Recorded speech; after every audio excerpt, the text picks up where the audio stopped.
Mark Walter, the quarterback. Doesn't do a lot of things real flashy. He just wins. There's the great one. Chip Zaworski, #1 scorer in Division III with 20 touchdowns. Mark Draft, real strong running back. And the slot back for the Widener Pioneers, Ron Hodge, number 40. That's the backfield for Widener as they come out. 1st and 10. Football for Widener at their own 32. Split backs behind the quarterback, Walter. Makes the pitch. Draft for the football to the 40, 45, midfield, Draft, 45, down to the 40 of Wabash. First down, 10 for Widener, 28 yards on the run. Mike O'Quinn, number 55, made the tackle. Mark Draft, 46. Here's a replay, Steve.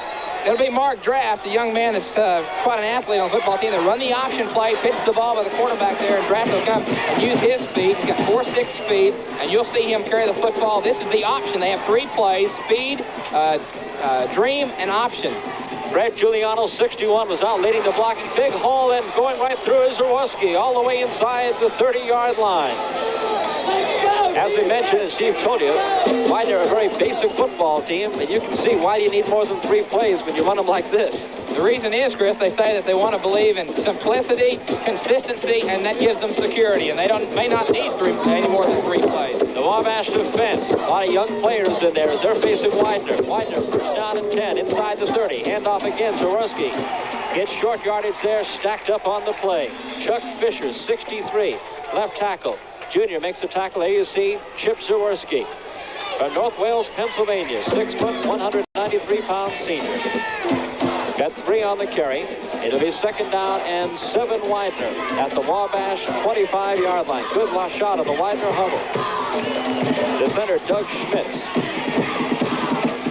And he's a dandy.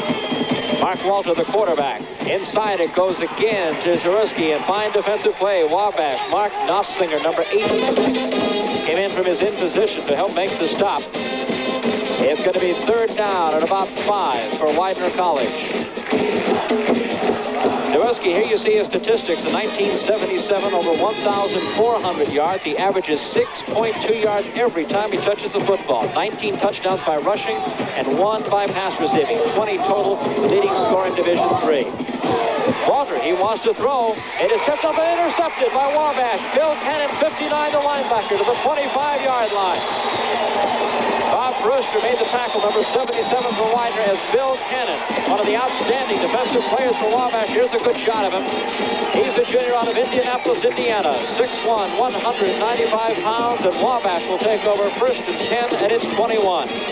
Here's the play. Mark Walter's thrown 10 interceptions. It's tipped up. Billy Cannon is one of the top linebackers, and he picks off the football. It's a turnover, the first one of the day.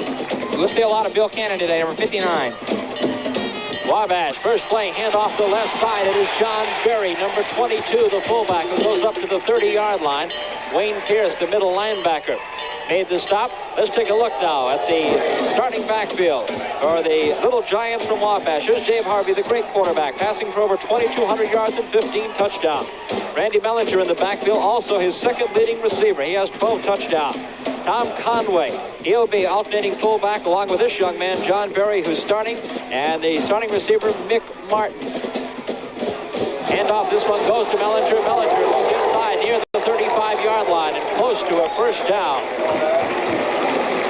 Randy Mellinger, 25 on the carry for Wabash. Here's the offensive line.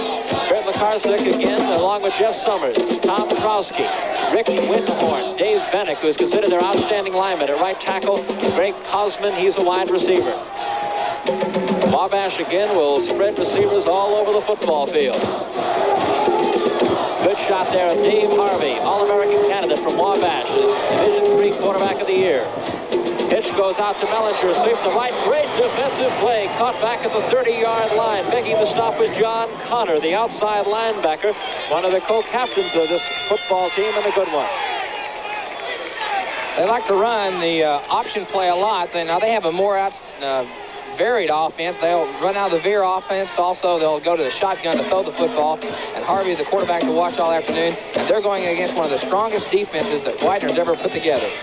That's right. They're giving up just about 10 points a game. It is 4th down now for Wabash. John Pavlik. Here you see. Good look at the snap. John Pavlik, 82, is the punter. Wabash. Oh, what a punt. Over the shoulder, Steve Warrington chases it down at the 5. Now to the 1. It's into the end zone. He's going to have to pick it up. Going to try to run out and does. He's at the 5 to the 10. Is going to be pulled down at about the 13-yard line. What a punt. Mark Melsinger, 86, came down to make the tackle. There's a timeout on the field at the Amos Alonzo Stagg Bowl. We'll be back right after this pause. No score in the first quarter of the Amos Alonzo Stagg Division III National Championship. That punt by John Pavlik was 62 yards. Widener has the football backed up inside their own 15-yard line. First and 10 for the Pioneers. Quarterback keeps it himself. Mark Walter gets just across the 15, picks up a couple of yards on the tackle, number 55. Mike O'Quinn out of Centerburg, Ohio. John Ruddy, the Rover, was also there, number 40. It'll be second down and 7, gain of 3 for Mark Walters. You look into the Widener huddle. Coming in there was Dave Kosarski, number 11, with a play. Good shot of end zone camera. Now look at Mark Walter from Hallsboro, New Jersey, the junior. Hands off with the football and pulled down Ron Hodge. Not much of a chance there. Ron Hodge, number 40 on the carry, 71. Tim Kennedy, sophomore out of Indianapolis, made the tackle. As you look at the Wabash defense, there's a good look at the defensive line for Wabash. Nossinger, Fisher, Pat, Kennedy, Richardson across the front.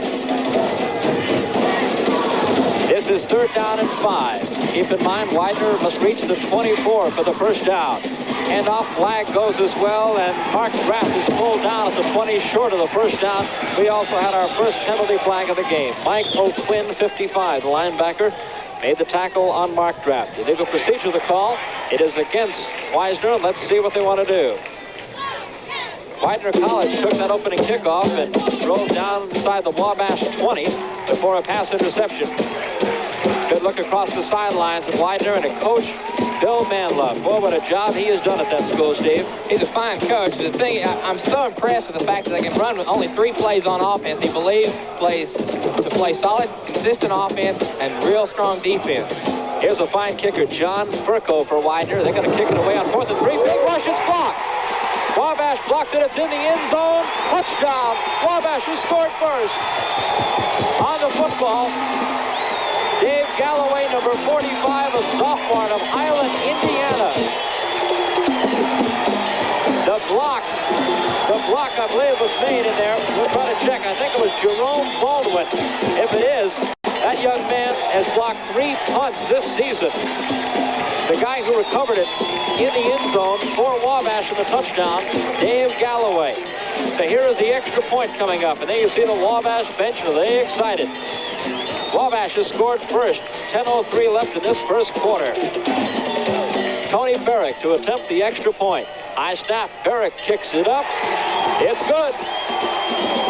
Wabash on a blocked punt has taken the lead here, 7-0 in the Amos Alonzo Stagg Bowl. Will continue from Phoenix City, Alabama, after this message. This game, the touchdown. The block is by number 44, Jerome Baldwin. Of course, Dave Galloway, number 45, will fall on it. A big turnover, something that Coach Bill Manlove does not like to see happen. They want to play consistent, solid offense and let the defense do the work. And that's a kicking mistake, and that turns the ball over, and it gives a 7-0 lead to Tony Barrick will kick off for Wabash with that lead. Barrick had just kicked the extra point to Mark Draft, 46. Draft, 15, 20, 25. Draft to the 30. Widener will have it first down and 10 at its own 31-yard line. I'll tell you, this is some kind of story. Jerome Baldwin, who blocked that punt, has blocked 4 this season, was a Chevrolet Player of the Game scholarship winner by ABC Television in the Menonville game against DePaul. He blocked 1 kick for a safety, blocked and recovered another for a touchdown. He was the Chevrolet offensive player in that game. He's vying for that honor again. A reminder, we'll have Chevrolet offensive and defensive players at the end of this game for these teams. Widener, first down 10 from its own 30-yard line. Shot of the quarterback, Mark Walter, who hands off the Draft. And I'll tell you, after that opening series, Steve Davis, Wabash has made some pretty good adjustments. They are making adjustments, of course, working against 3 plays, but it seemed like Widener really took advantage. They marched down the field and did things right, and the turnovers have been the problem. Tim Kennedy, 71, one you see there made the tackle on the last play. He's a sophomore out of Indianapolis, Indiana. I understand they had about 3 inches of snow back at Crawfordsville last night. Wish you could be here with us in Alabama. Beautiful day, 56 degrees. 2nd and 9. Quarterback, Walter, wants to throw and can't. Down he goes. The big rush from Michael Quinn, 55, the linebacker. He's the junior out of Centerburg, Ohio. No chance on that as Mark Walter wanted to throw the ball. He didn't have time to look for anybody. Loss on the play of 8 yards. It is now 3rd down and 16 for Widener. Steve, I'd have to think, much like your Oklahoma wishbone, you don't like to get yourself in any long yardage situations. No, this offense with only 3 plays, they do not play catch-up, and they cannot get the big play, usually 3rd and 15 or 16. Walter fakes the draw play. He's trying to set up a screen, it looks like. Throws it and hit right away is Jaworski. Great defensive play by Bill Cannon, 59. There you see him. Junior from Indianapolis, Indiana. He smelled the screen out all the way. He was right there as Jaworski made the catch, pulled him down in the backfield. A loss of 1 yard. It is now 4th down and 17. And Widener's going to have to kick it away. Here's where they got in trouble again. Hunting, there you see him, John Furco. The rush is on. This time Furco gets it. Fair catch called for and taken right at midfield. Dennis Lewis, and Lewis complains a little bit to the official. He thought he might have been interfered with. Henry Fedorowicz, number 66 for Widener, was down there on the coverage. 24 yards on the punt, so it's great field position for Wabash. 1st down and 10 at the 49-yard line. Want to remind you, next here on ABC College Football, it'll be Texas A&M coming up against Houston next over most of these stations on ABC at 4 o'clock. Pass is complete. Taken by John Pavlik. A flag is down as well. Dave Harvey's first pass attempt complete. Greg Ambrose, number 38, was defending over there, the left cornerback. Flag was dropped. Face mask is the penalty call against Widener College. So besides a pickup of about 9 yards on the pass play, we'll add another 15 for face mask. Should introduce you to the officials for this afternoon's game. Don Sanford is the referee. There you see him from Raleigh, North Carolina. Clark Gaston, the umpire from Greenville, South Carolina. Bill Cummings, the head linesman out of Columbia, South Carolina. Ernest Benson is the field judge from Albany, Georgia. Tommy Hunt from Durham, North Carolina is the back judge. And Bill Simpson from Columbia, South Carolina is our liaison official working here with ABC TV. 1st and 10. Wabash, here's the shotgun for the first time. Harvey, the quarterback. 1st and 10. Going to keep it himself. He's a good runner. The 25. Breaks a tackle down inside the 20. Picks up 4 to 5 on the play.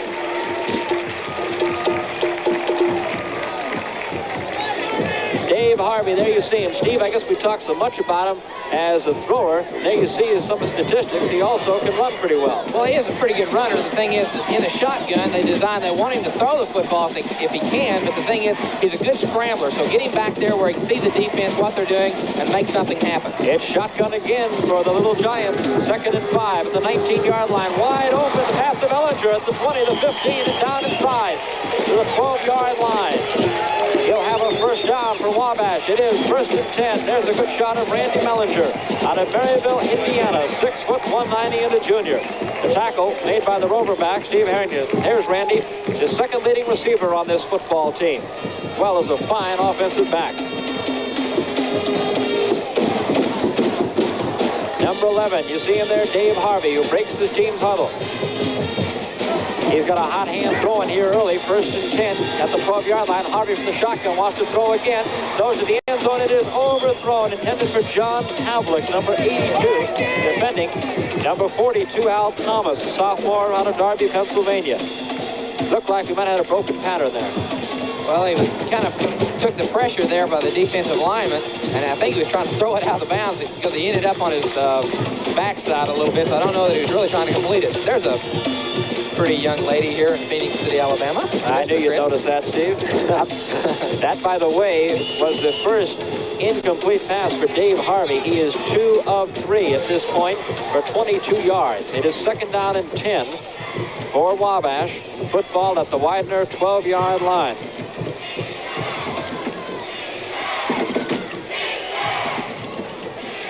On the sidelines, there you see Frank Navarro, the head coach of this Wabash team in his 4th season.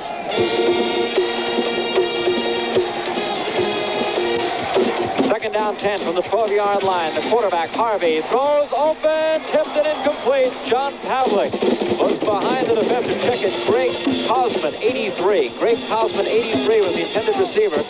Steve Warrington, number 14, defending for Widener. Incomplete pass. Reminder, coming up next at 4 o'clock Eastern Time, Houston against Texas A&M in a great Southwest Conference matchup. Featuring George Woodard, the All-American candidate for Texas A&M, the big fullback. Houston leading rusher, of course, Alois Blackwell. You'll see it all in Houston, Texas A&M, following this Division III National Championship right here on ABC. Third down and 10 from the 12-yard line. Back to pass again, Harvey. He's not going to get there. Good defensive work by Widener College. John Connor, 59, getting up off the bottom of the pile for Widener. This will set up a 4th down now. Penalty flag down. Offsides is the signal against Widener. They're going to talk it over with the quarterback, Dave Harvey. Right now it would be 4th down and 8. You can bet they're going to take the penalty here. Line of scrimmage at the 12. Take it all the way down to the 7-yard line. And boy, there's a break for Wabash. They were looking at a field goal attempt possibly on 4th and 8.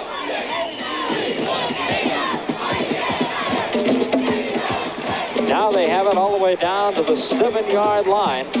Keep in mind they need to get just inside the 2 for a first down. It's 3rd down, about 5. Double reverse.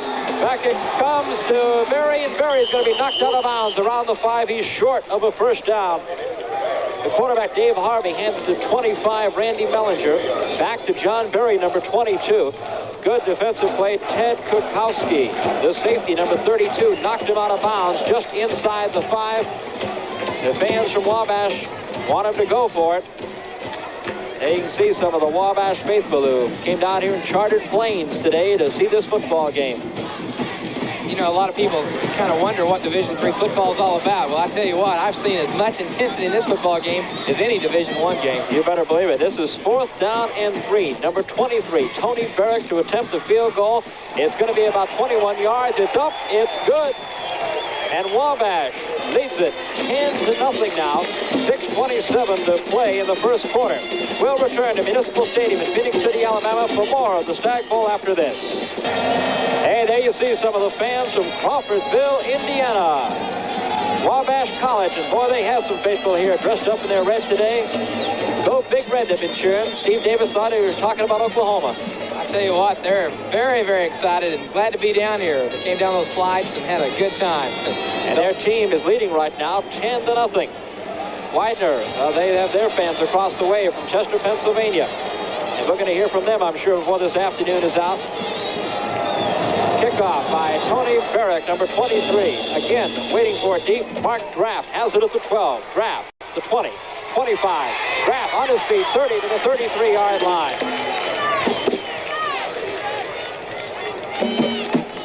Dale Kraus, number 19, sophomore from Oaklawn, Illinois, made the stop on Mark Draft. There you see him. The guy who runs back the kickoffs for the Pioneers. In the backfield there with Chip Zaworski. Here comes Widener. They trail 10-0. Good luck at their quarterback, Mark Walter. Walter wants to throw. It is tipped and incomplete. I think Mark Notzinger, 86, got a hand on it. Intended out there for number 40, Ron Hodge, the slot back.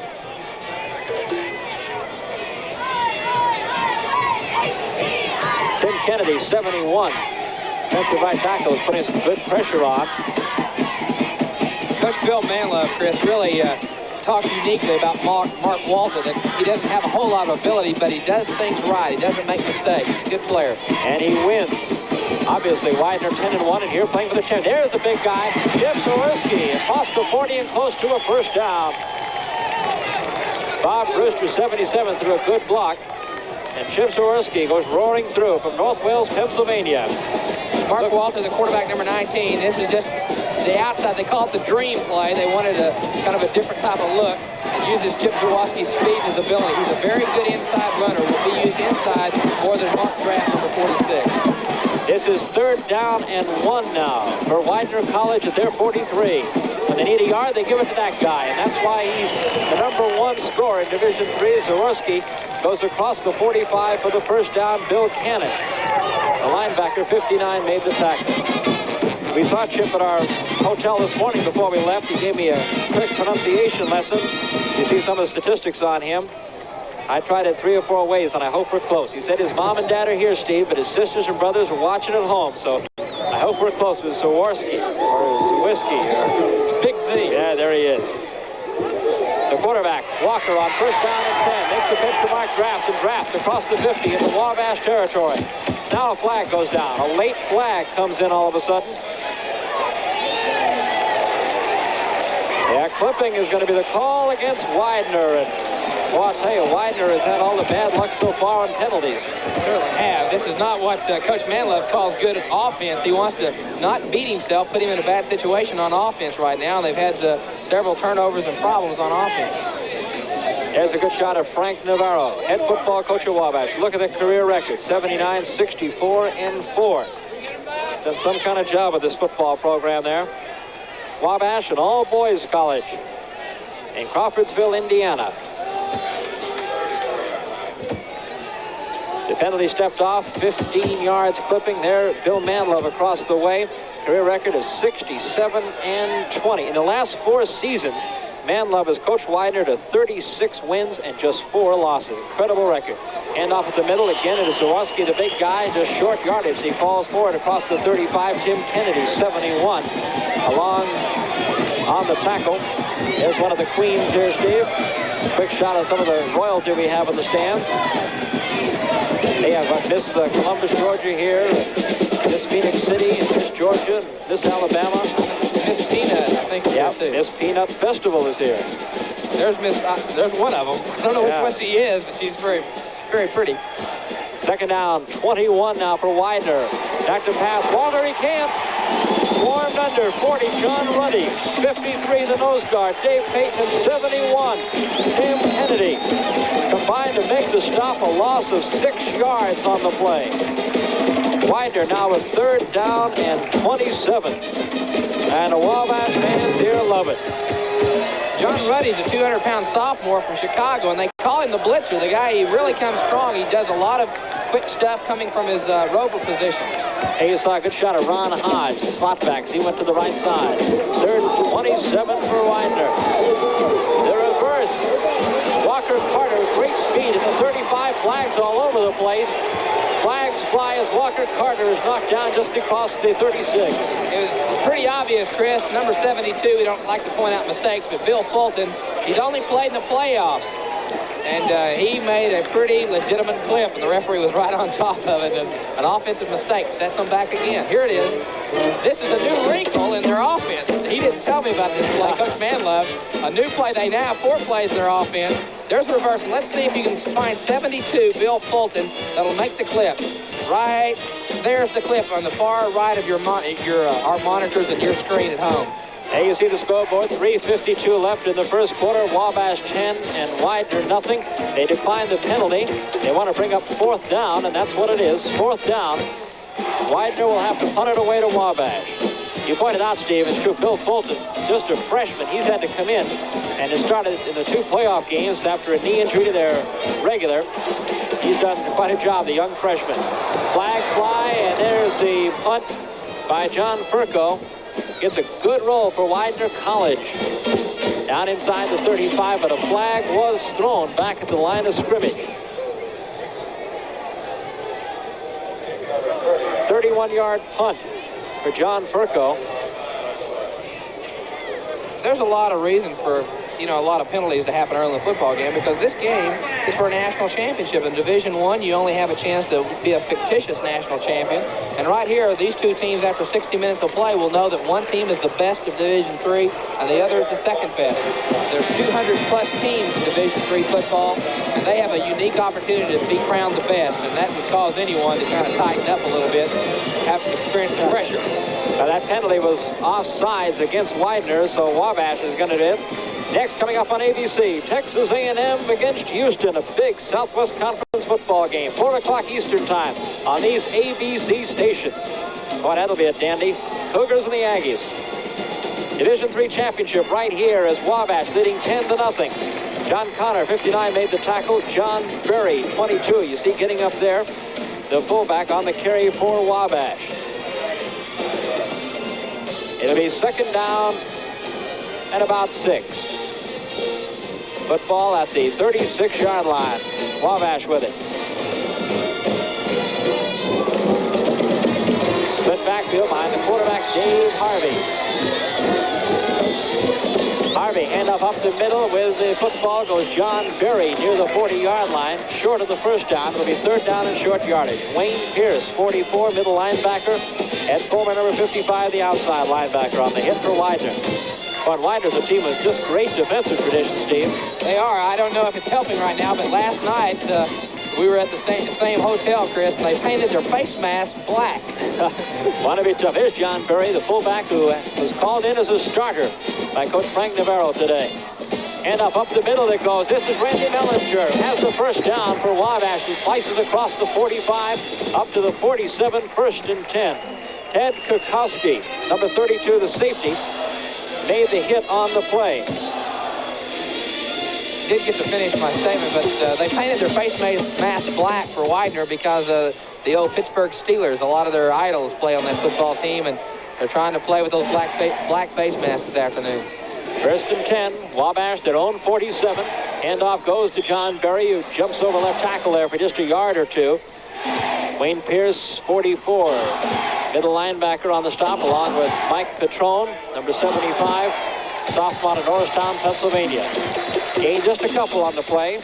It'll be second down. Wabash with 3 first downs in the game. Widener with 4.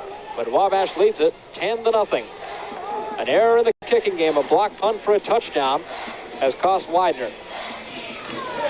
Football again, quarterback Harvey, he's in trouble, and down he goes. Good defensive play there. John Connor, 59. Ken Womack, 69 for the Pioneers. No gain on the play, so it's third down, still about 9. See from our end zone camera, the Wabash offense huddling. Widener defensive team just breaking there. 1 minute, 15 seconds left to play first quarter in this Amos Alonzo Stagg Division III championship game. It's 10-0 Wabash. Shotgun formation. Dave Harvey now flags fly, and he didn't pull the trigger soon enough. It's delay of the game. They didn't get the shotgun fired before the 25 seconds was up.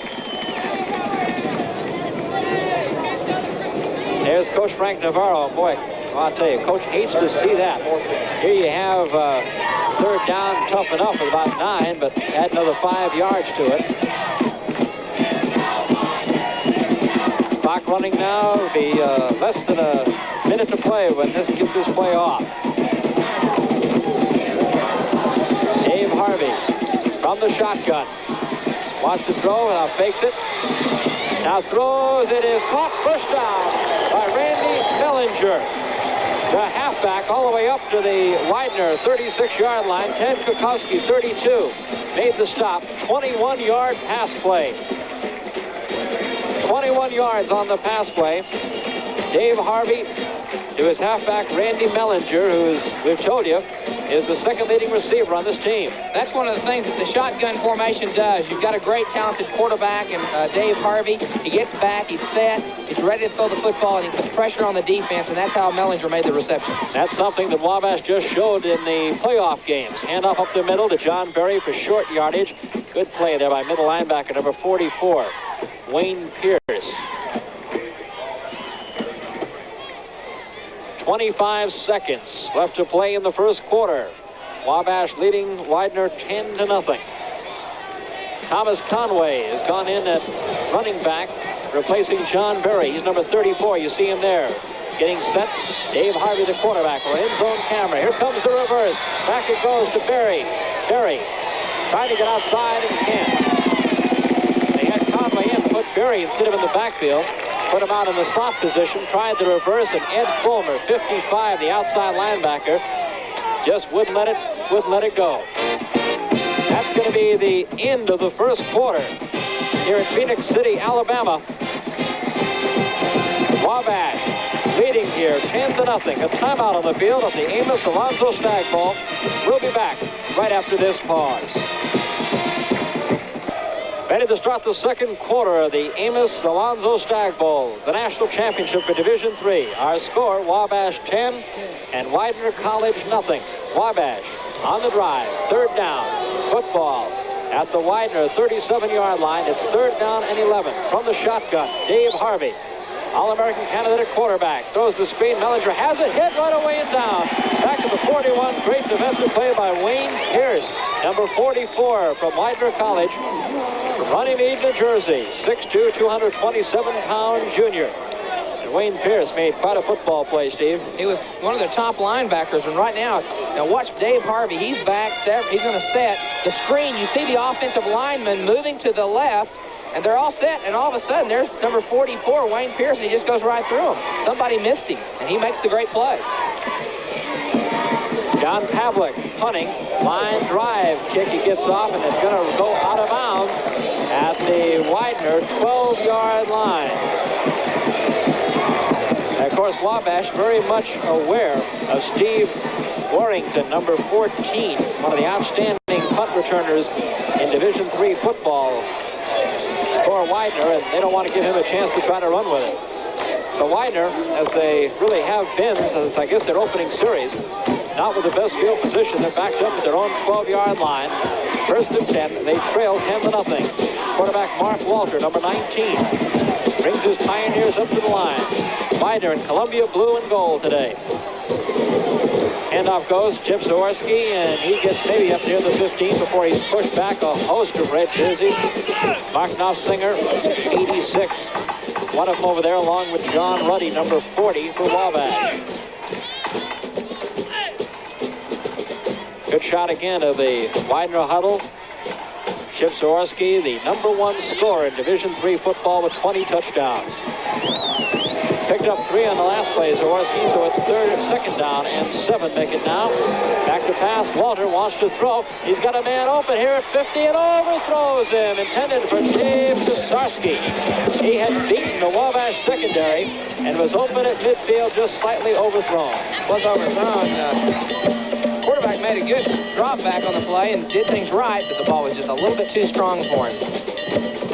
Trying to get out of the hole. They're backed up right now. They've been backed up, in fact, the whole first half. First quarter, they were backed up. Quick shot of the Widener bench there, and Coach Manlove.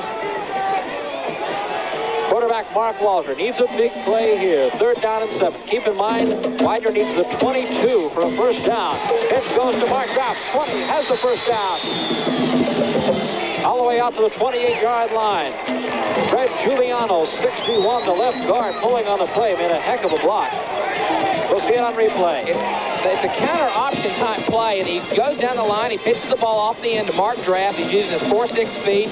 He's got number 61, Fred Giuliano, out in front of him, and he's going to make the yards in the first and 10. They like to use him outside and use Chip Zaworski inside. Also blocking was 86, Walker Carter there. And off what is nowhere to run for Zaworski, and so he still gets about 3 yards. He had nowhere to go there. Tim Kennedy, 71, the defensive tackle, stepped up and shut out the hole, along with Chuck Fisher, the other tackle. Zaworski still managed to slide forward and pick up 5 yards. I asked Coach Bill Manlove why his offensive backs get down a 4-point stance. He says when the track's crew out of the blocks get down a 3-point stance, we'll be in a 3-point stance. Good reason. Back to pass. Mark Walter wide open here at the 45-yard line is Carter to midfield. Carter to the 45 of Wabash. Walker Carter on the sprint relay team at Widener. And boy, I'll tell you, Widener College in Chester, Pennsylvania, not only has a great tradition in football, but in so many other sports, including track. They would like to get the ball to Walter Carter a lot more. He's got 4.5 speed. There's Walter's throw right there. And it's just he doesn't get a chance to use all his 4.5 speed, but they want to get the ball to him. He's got 520 yards passing people. 23 yards on the pass play. Here's the pitch outside the Graff. Graff to the open, the 30, the 25, Graff 20 to the 10. He may score. Touchdown. 11. Mark Kraft, there you see him, the senior out of Sicklerville, New Jersey, 5'8", 169. Touchdown for Widener College. 45 yards on the touchdown run. And again, Dave Kosarski, number 11, from Chester, Pennsylvania, the hometown of this school. Made quite a play. And here's Coach Navarro teaching some defense there. But it's too late on this series. Widener has scored. It's the first offensive touchdown of the game. The extra point by John Burko. It's perfect. And Widener's back in this game, trailing 10-7. The Amos Alonzo Stagg Bowl will continue from Phoenix City, Alabama, right after this message. Chris Lincoln along with Steve Davis, the Stagg Bowl, and here is the Widener touchdown. It's the option play. Mark Waltrow pitched to number 46, Mark Draft. He's got his 4.6 speed. He's got a lot of room on the outside. He makes a good cut to the outside off of Dave Kazarkik's block, and there he goes. He's got super speed. There's the block. I'm sorry, I call it too quick. 45 yards for a touchdown. That drive, 88 yards in 6 plays as Widener has come right back in this contest. They trail now 10-7. Widener will be kicking off. John Furco, there you see him. And the score of this Amos Alonzo Stagg Bowl. Deep, John Berry, number 22 for Wabash in the scarlet. John Furco in the Columbia blue of Widener kicking off. Berry takes it, 15, 20, 25, and he's jumped right there at about the 28-yard line. Good tackle by Steve Warrington, number 14, on John Berry, 22. 12 minutes, 10 seconds left to play in the first half. It is Wabash 10, Widener 7. Frank Navarro of Wabash, all of a sudden, has seen his team's lead cut to 3 points, but they can get it back with this guy, Dave Harvey, All-American candidate, Division III quarterback. Hands off the middle, and John Berry goes nowhere. Widener's tackles, Jim Connor, 79, and Mike Petrone, 75, combined to make the hit. Here's a look at the defensive huddle of Widener College.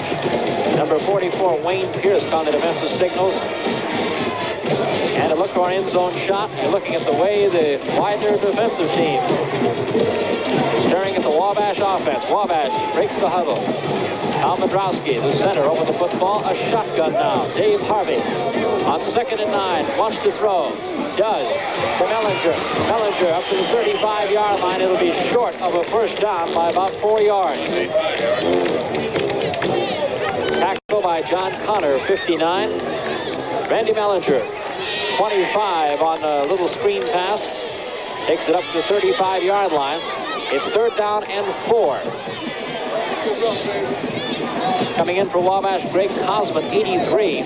We saw him join the huddle. That's the way Wabash sends in their plays. And apparently, Coach Navarro and Dave Harvey want to talk things over as they were a little concerned about the play. And there you see him huddling on the sidelines. Dave Harvey, the senior quarterback, meeting with his football coach. Take a look at first quarter statistics, Steve Davis. Well, right now, I think interesting to notice the time of possession, 8:48 for Widener there, and 6 minutes and 12 seconds there for Wabash. Statistics, look at the passing yards, 43 to -1. Yards rushing, very close. First downs for, and then the turnovers. The 1 turnover there for Wabash, and 0 for Widener. I don't know if that's right. I think that's incorrect. I'll check that. I don't think it's right at all. No, they had a pass intercepted. Right. Then, of course, had the kick blocked. Widener's had 3 penalties in that first quarter that cost them 33 yards and 1 turnover, so we kind of messed up there on our stats. Dave Harvey, the quarterback, number 11. And you see some of the cheerleaders across the way for Widener College. Steve Davis has them all outfitted with ABC sports patches. They're very nice young ladies. They told me to tell everybody back in the alumni auditorium at Widener College hello, and I say hello to that 7-foot screen. Okay. Wabash on the attack. Harvey on a 3rd down, needing 4. Pitches it out to Mellinger. He's not going to get the first down. Hit at the 35-yard line. He had to reach the 39, so it's going to be a punting situation for Wabash. There you see dropping back deep. Number 14, Steve Warrington, had a quick shot of him there. One of the great punt returners in college football. There across the way Widener head coach Bill Manlove. There's Warrington. He's just a freshman, too. He ran a touchdown back last week against Minnesota Morris, wasn't it, that made quite a difference. It's Albany State. Here's Warrington trying to find the wall. Now he's going to go back the other way. Gets one good block, gets another. Here he comes to the 40, 45. Oh, and trips and falls down. Tripped up himself just around the 45-yard line. And Widener will be back when we return from Municipal Stadium in Phoenix City, Alabama for more of the Stagg Bowl after this. Here's the scoreboard at the Alonzo Stagg Bowl. Wabash leading 10-7 over Widener. Reminder, Monday Night Football. This Monday night, the Baltimore Colts against the Miami Dolphins at 9 Eastern Time. Looking to pass, Mark Walter, he can't. Hit and dropped by Chuck Fisher, number 63, senior out of Dayton, Ohio.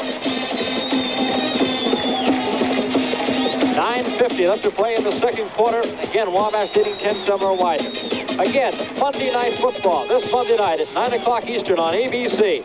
We've got a great one for you. The Baltimore Colts against the Miami Dolphins, featuring, of course, Bob Greasy of the Dolphins and Bert Jones of Baltimore. Miami in a must-win situation. Monday Night Football, 9 o'clock on ABC. Mark Walter keeps it himself to the 50 and picks up about 8 yards on the run. Walter, number 19 from Paulsboro, New Jersey. Dave Patton, 53, made the tackle for Wabash. It's going to be third down, about 8 now for Widener. There's a shot of the Pioneers huddle. Quarterback Mark Walter. He needs the 41 of Wabash for a first down. Third down play. Hit as he throws. It is incomplete.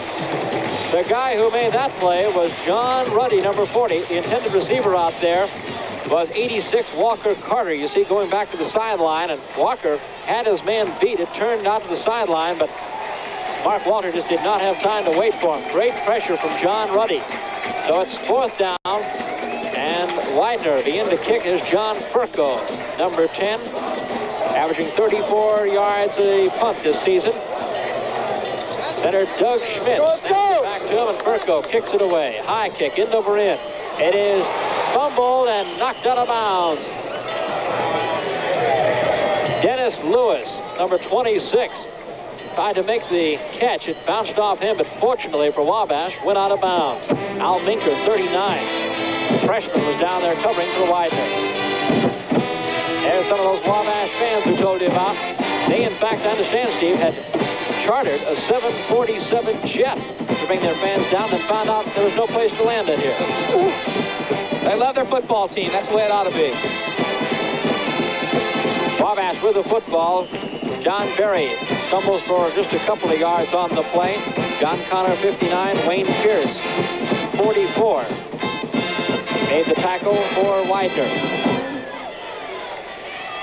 Randy Mellinger, 25. Picked up 3 yards on the last play. Bill Manlove, coach of Widener, across the sidelines.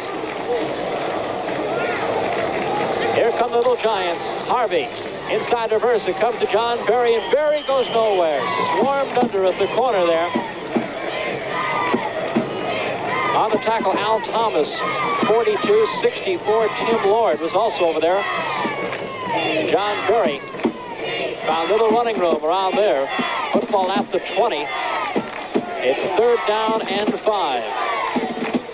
Coming in for Wabash was Thomas Conway, freshman out of Morganfield, Kentucky.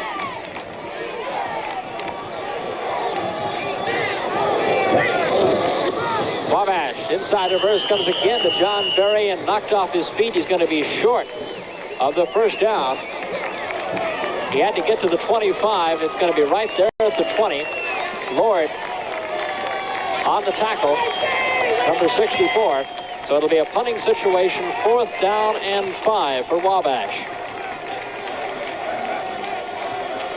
Good look at Steve Warrington, an outstanding punt returner we've been telling you about.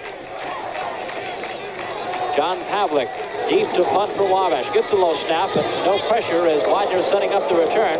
Gets a nice kick away.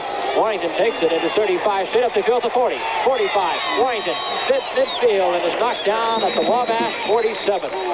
Boy, he is exciting, Steve Davis. He is. He's got some speed, and he went the best way you ought to go, straight up field. Don't go right or left, just go straight up field, and he did. 39-yard punt, 18 yards on the return for Warrington. And so Widener will have the football, first down and 10 at the Wabash 47-yard line. 6 minutes, 52 seconds left in the second quarter. There you see the score here at this Division III National Championship. And off again, it goes to Zaworski. A flag went up as soon as the play started. Mike O'Quinn, 55 on the stop for Wabash. Also there was Bill Cannon, 59. Penalty is going to go against Widener. Zaworski picked up about 4 yards on the play. But a penalty is going to take it back.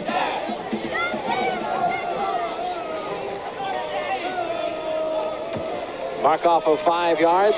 There you see it, illegal procedure against Widener College. So that makes it now first down and 15. Widener back at their 48-yard line.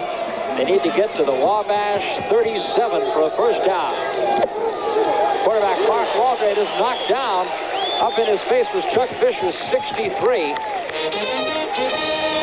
Knocked down there. Here's a good look at Chuck Fisher. He's the senior out of Dayton, Ohio. 6 foot, 215-pounder. This program is being brought to you as a special exclusive of ABC Sports. Now let's pause 5 seconds to allow our local stations to identify themselves. Ended by number 42, Tom Weber. Tom Weber is just a freshman out of Lafayette, Indiana. Upended Chip Zaworski after just a short gain on the play. Picked up just a couple. It'll be third down and 13. There was a very interesting reason why the play didn't work. Andy Martin, the right guard, pulled on that play, and he blocked the wrong key. Pitched the ball into an open man. Walter needs 13 on third down. Throws forward. It is dropped at the 40-yard line by Ron Hodge. The slot back dropped it at the 40. He was about 3 yards shy still of a first down. Incomplete. So it'll be punting situation. Widener. Here's a replay. Here's the play. Mark Harvey will go out, throw outside. The ball hit him in the worst place it could possibly hit him, right in the hand. Sounds like an old quarterback talking there. Yeah, he won't say anything to him because he'll catch one later. John Furco, there you see him ready to punt. The big rush is on. He gets it away. Not a very good kick. Bounces out of the sidelines, right around the 33-yard line. Very short punt. 17-yard punt. Wabash will have it when we come back. There's timeout on the field at the Alonzo Stagg Bowl. We'll be right back. Welcome back to the Amos Alonzo Stagg Bowl, Division III National Championship here in Phoenix City, Alabama. We've got a beautiful day, 56 degrees at kickoff. It was Wabash 10-0 in the first quarter. Widener came back on a 45-yard touchdown run by Mark Graff. It's 10-7 right now with 5:57 left in the first half. Wabash, after that short punt of about 18 yards, Wabash will have it first down and 10 at their own 32. Want to remind you, coming up on ABC Wide World of Sports, the USA versus the USSR All Heavyweight Boxing Championships, live from Las Vegas, Nevada, 1 week from today, next Saturday, 5 o'clock Eastern and Pacific, 4 Central on Wide World of Sports. Handoff for Wabash to Randy Mellinger, number 25. Picks up about 3 yards. Ed Fulmer, 55. Ken Womack, 69 on the stop for the Widener defense. Coming into the Wabash huddle, Thomas Conway, freshman back. Conway in the backfield. John Berry, the wing back. They hand to Berry, and Berry comes up through to the 40-yard line to the 41, and very close to a Wabash first down. Ken Womack, 69, again on the tackle defensively.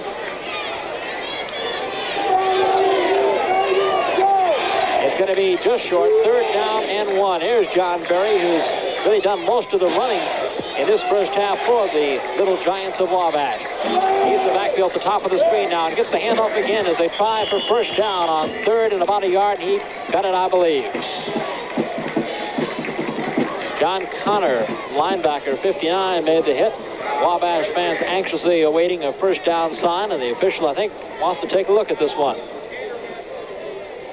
Yep, they're going to bring the chains across and measure for a possible Wabash first down. It'll either be first down or fourth and inches. There you hear the Wabash fans. It is first down for the Little Giants. First and 10 for Wabash College. There's some of the fans from Wabash. Boy, they have their pep band here. This is Widener College. They're really whooping it up today. First and 10. Handoff again goes to John Berry. And Berry goes for 45 and across it. Pulled down by Wayne Pierce, 44. Al Thomas, 42. Gained about 6 yards on the play. John Berry, sophomore out of Oak Lawn, Illinois. 4 minutes, 25 seconds left to play in the first half. It is Wabash 10, Widener 7. Wabash with the football and on the move. Second down 5. Pitch goes again to Berry.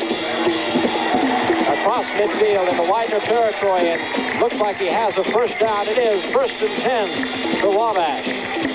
So the Wabash, the explosive passing Wabash team, has gone to the running game. And Steve Davis, did I see on that last play a quarterback leading the blocking? That's not uncommon, Chris. You can do that. John Berry really fought for the extra yardage. He was falling backwards and leaned for the yards. He knew where the first and 10 line was and made the big play. They are going running rather than throwing right now. First and 10. The Widener 48-yard line. Hand up the middle. It goes to Randy Mellinger, number 25. Mellinger inside the 45-yard line. Steve Warrington, number 14, Roverback, made the stop.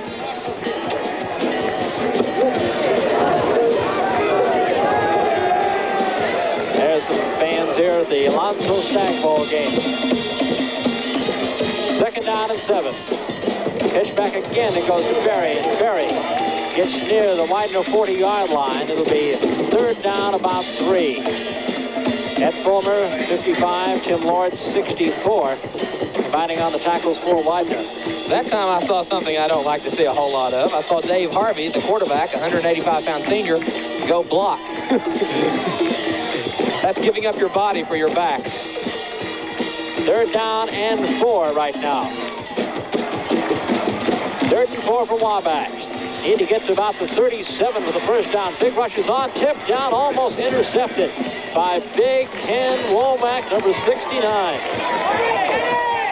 From Lansdowne, Pennsylvania, 6'3", 198-pound senior. Womack got his big hand up there and slapped the ball away.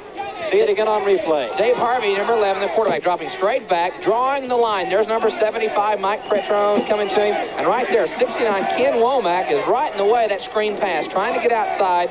The good pursuit of the defensive line and then the pressure on the outside. And he almost had a big play on defense. John Pavlik to punt here. 2:45 left to half. No, he's going to fake it. Pavlik on the pass. They've got to get to the 37. I think he did for a first down. Pass to Bob Wheatley from the punter, John Pavlik. And let's see. The official wants to measure this one.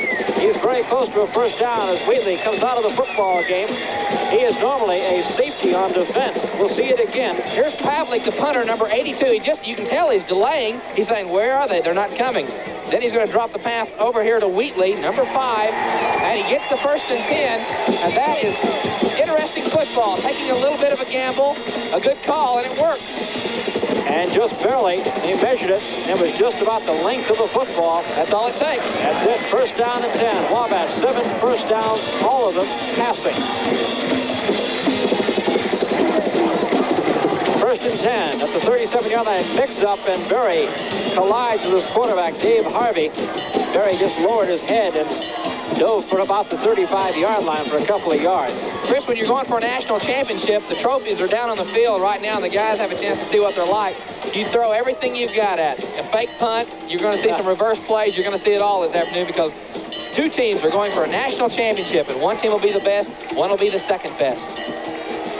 Minute 50, clock running, left in the first half. Shotgun, Dave Harvey, back to pass. Plenty of time, now throws, and it is dropped at the 35-yard line by Mick Martin. Mick Martin, leading receiver of this Wabash team. Couldn't quite hold on to it. Mike Patron, 75 again with a pass rush. I want to say it, Patron has been in there almost all day, it seems. Sophomore at Norristown, Pennsylvania. Here's Coach Frank Navarro, the Wabash sideline. 1 minute 46 seconds left in the first half. This is 3rd down and 8. Keep in mind now, Wabash has to reach the Widener 27 for a first down. Back to pass, it is not dropped, incomplete. Mick Martin had his hands on it, couldn't quite hold it. He had to go up high in the air, and Greg Ambrose, 38. The freshman left cornerback really popped him. See some of the Widener fans across the way. They're pleased with that defensive effort. 1 minute 41 seconds left. This now is a 4th down play for Wabash.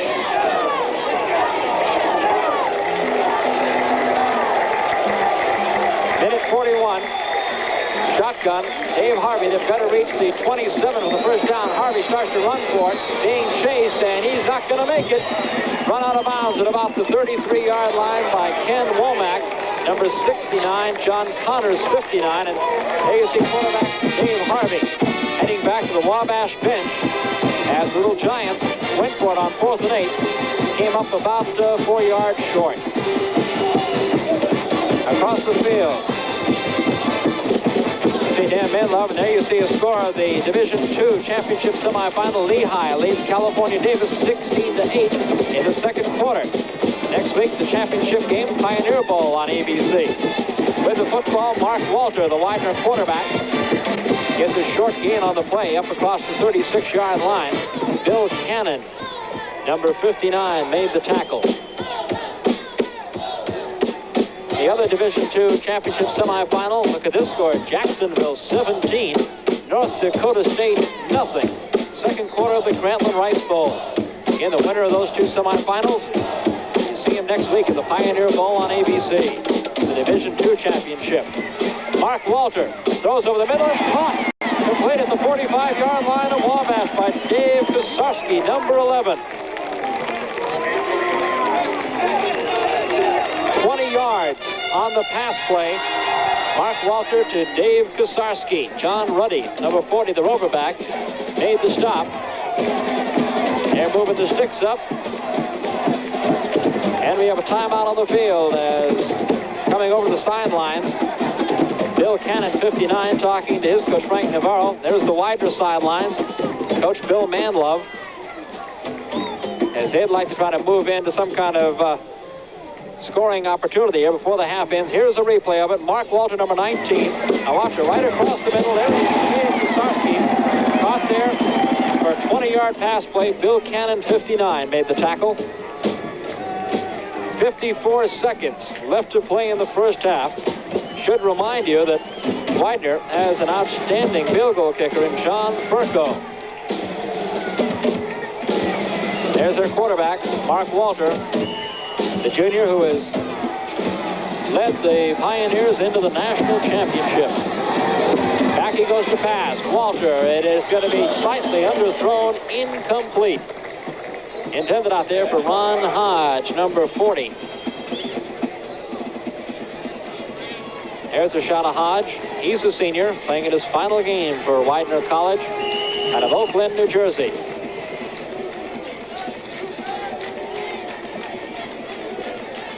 Ryan Grementer, 85. You saw a quick shot of him on the sidelines.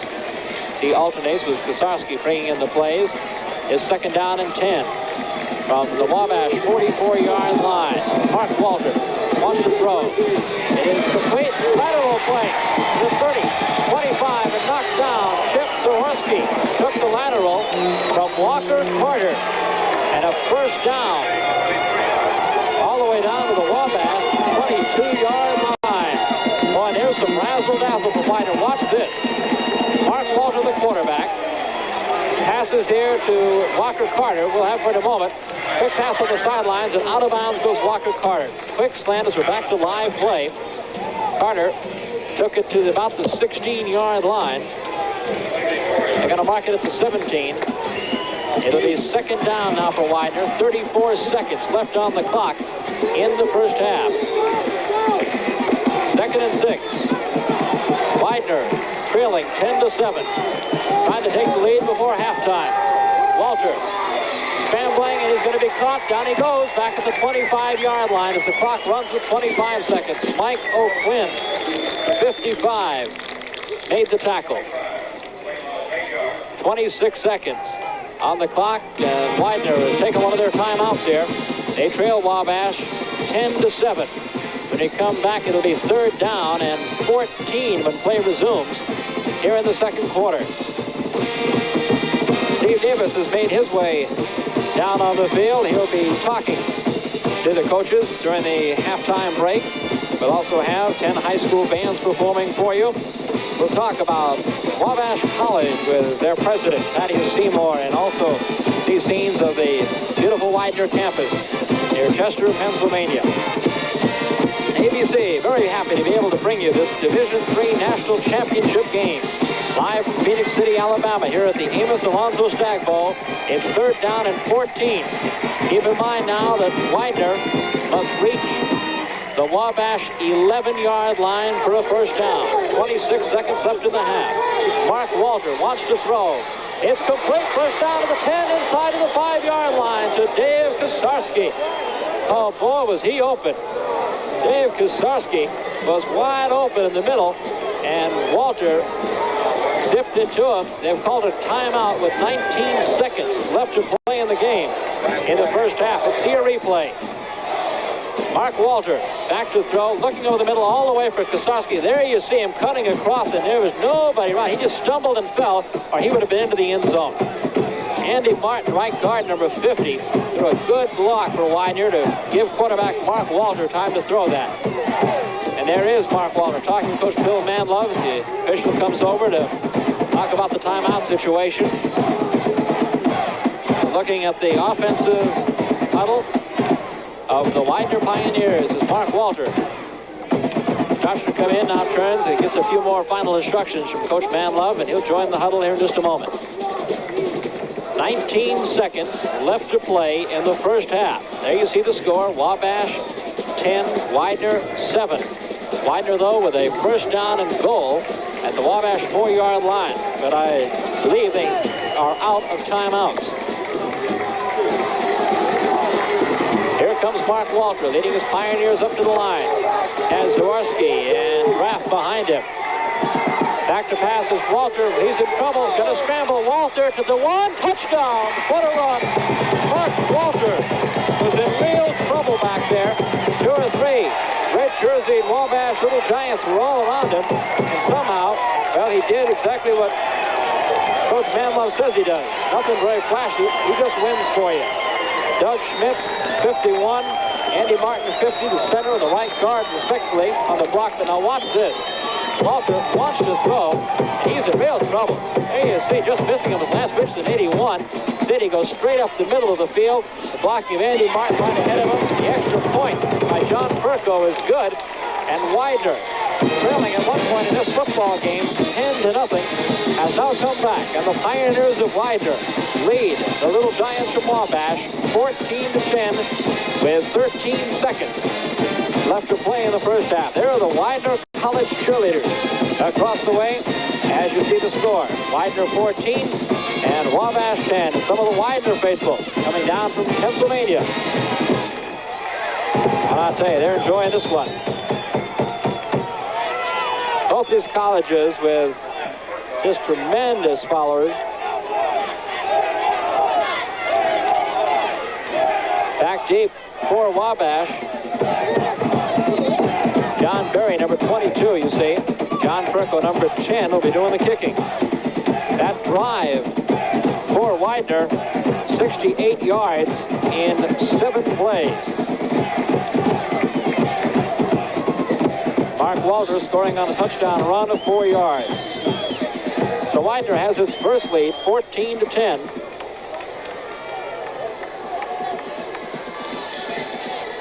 With 13 seconds left in the first half.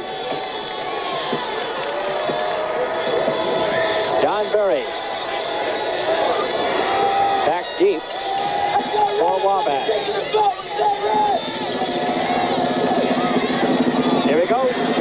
Alonzo's foot boots the ball, spins down, and finally is just fallen on for Wabash. They didn't want to take any chance with that one. Going to be down right there at the 16-yard line, and Wabash will have it 1st and 10.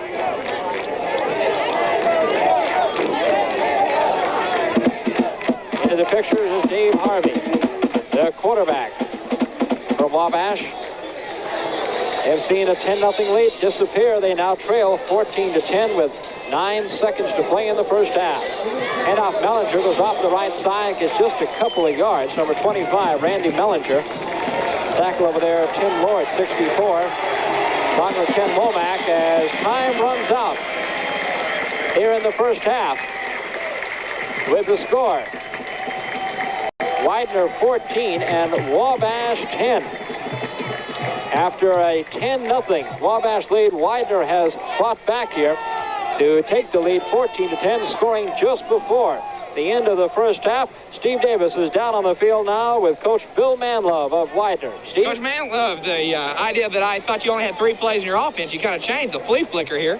Well, Steve, we kind of had to pull the tricks out of the bag at that time. It's a heck of a football game, isn't it? That block punt kind of hurt us, and we've got to get a little adjusted at halftime. Are you surprised the way their defense is playing against you right now? No, we kind of expected they'd be a little loose at this stage of the half. I say, you got any new plans for the second half? Just come out with our basic game plan, hopefully. All right, Coach, good luck. Thank you very much. Back to Chris Lincoln up the top. Listen, Coach Frank Navarro. Coach, you know what's happened that first half? You had it going, then all of a sudden they added a play to their offense. That's right. We lost the momentum for about 5 minutes here, Steve. They're a fine football team. This is a great game. We're going to have to stop those 2 fine backs. And Walters, number 19, that quarterback, is our competitor. On offense, is there anything that we can look for? You're going to open up? You ran more than I thought you would. We're going to have to open up this half. All right. Coach, good luck to you.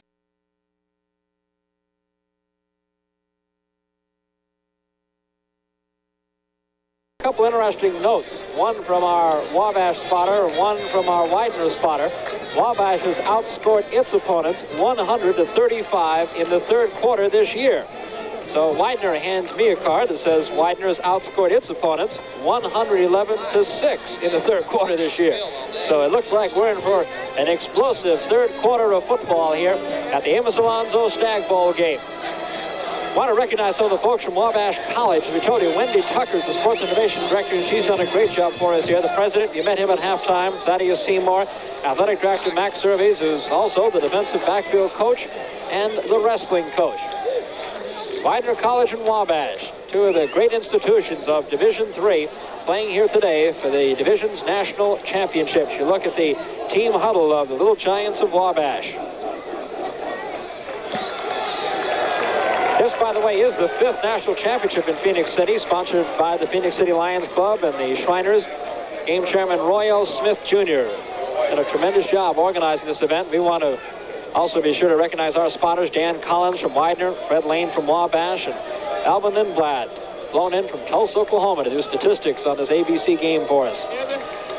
14-10, Widener leads Wabash. You heard Coach Frank Navarro say that they're going to open things up here in the second half. And I tell you, that's going to mean some exciting football for us.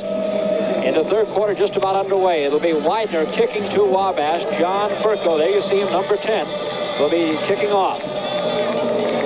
Good shot there from our end zone camera. Furco, hand in his air, and this second half, the final half of Division III college football for 1977 is underway. Ballinger takes it near the 10, to the 20. Ballinger, the 25, and is knocked down right there. Wabash will start 1st and 10 near its own 25-yard line. One Mellinger took a pretty good hit there as he's a little slow and going back to the Wabash huddle. Frank Navarro, coach of the Little Giants. Boy, he's been behind before, though. Don't worry about this football team. Both these teams have fought back all year. That's why they're here playing for the national championship in Division III. We're glad you're with us here at ABC. Chris Lincoln along with Steve Davis. Quarterback Dave Harvey. from the 25-yard line. Pitch goes to John Berry, number 22, around the right side for just about 2 or 3 yards.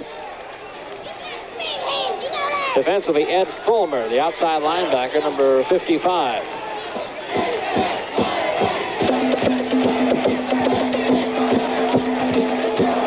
Good shot there of Ed Fulmer. 5'11", 197-pound senior out of Stratford, New Jersey. Gain of 2 on the last play. It'll be 2nd down and 8. Harvey, straight back to pass. Goes to the sideline. It is complete for a first down to Mick Martin, number 84. Greg Ambrose, 38, knocked him out of bounds. And I believe for Martin, that is his first catch of the football game, and that, Steve Davis, is quite a surprise. He's their leading receiver. I asked Dave Harvey a while ago, right before the half finally came to a close, and he said he wanted to open it up. They were trying to establish a running game and try to open it up, and then the pass for Mick Martin there to add the 1st and 10 sure shows they're trying to. 1st and 10 at the 37-yard line. Hand off. John Berry gets again just a couple of yards. 14 minutes left to play in the 3rd quarter. Mike Petrone, 75, made the stop for Widener College.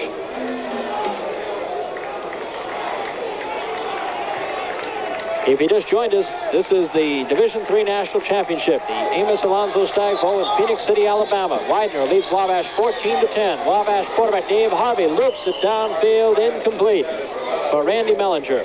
A lot of people may want to know how this football game all came about. There were 8 teams selected by the Division III football committee of 4 men, and they chose 8 teams to go into the playoffs, and they're from each region across the country, 4 regions, east, west, north, and south, and then they also have 4 at-large football teams, and these are the 2 of that bunch.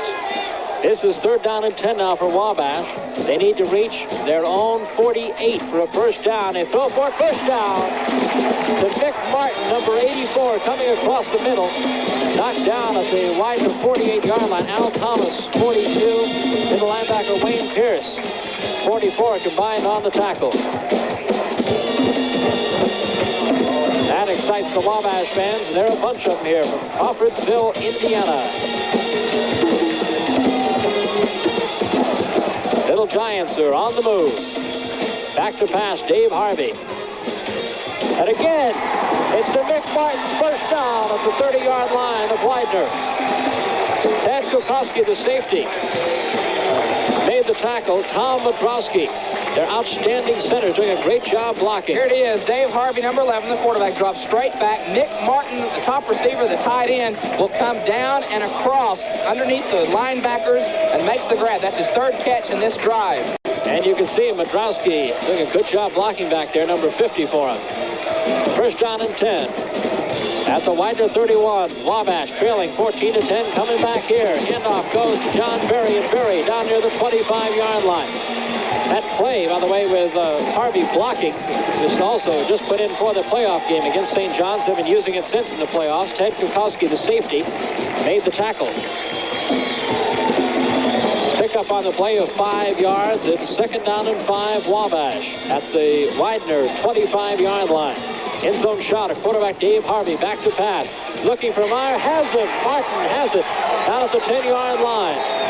Mick Martin, the sophomore, his 4th catch in a row, has now put Wabash first and goal at the Widener 9-yard line. I'm trying to tell who they're working on. I believe they're working on Al Thomas, number 42, a 6'2 sophomore, and also Steve Warrington, number 14. They're really working on him. Mick Martin has made 4 big grabs in this drive that started back at about the 27-yard line. First and goal at the 9. Back to pass. Looking the end zone. It's Mellinger. He drops it.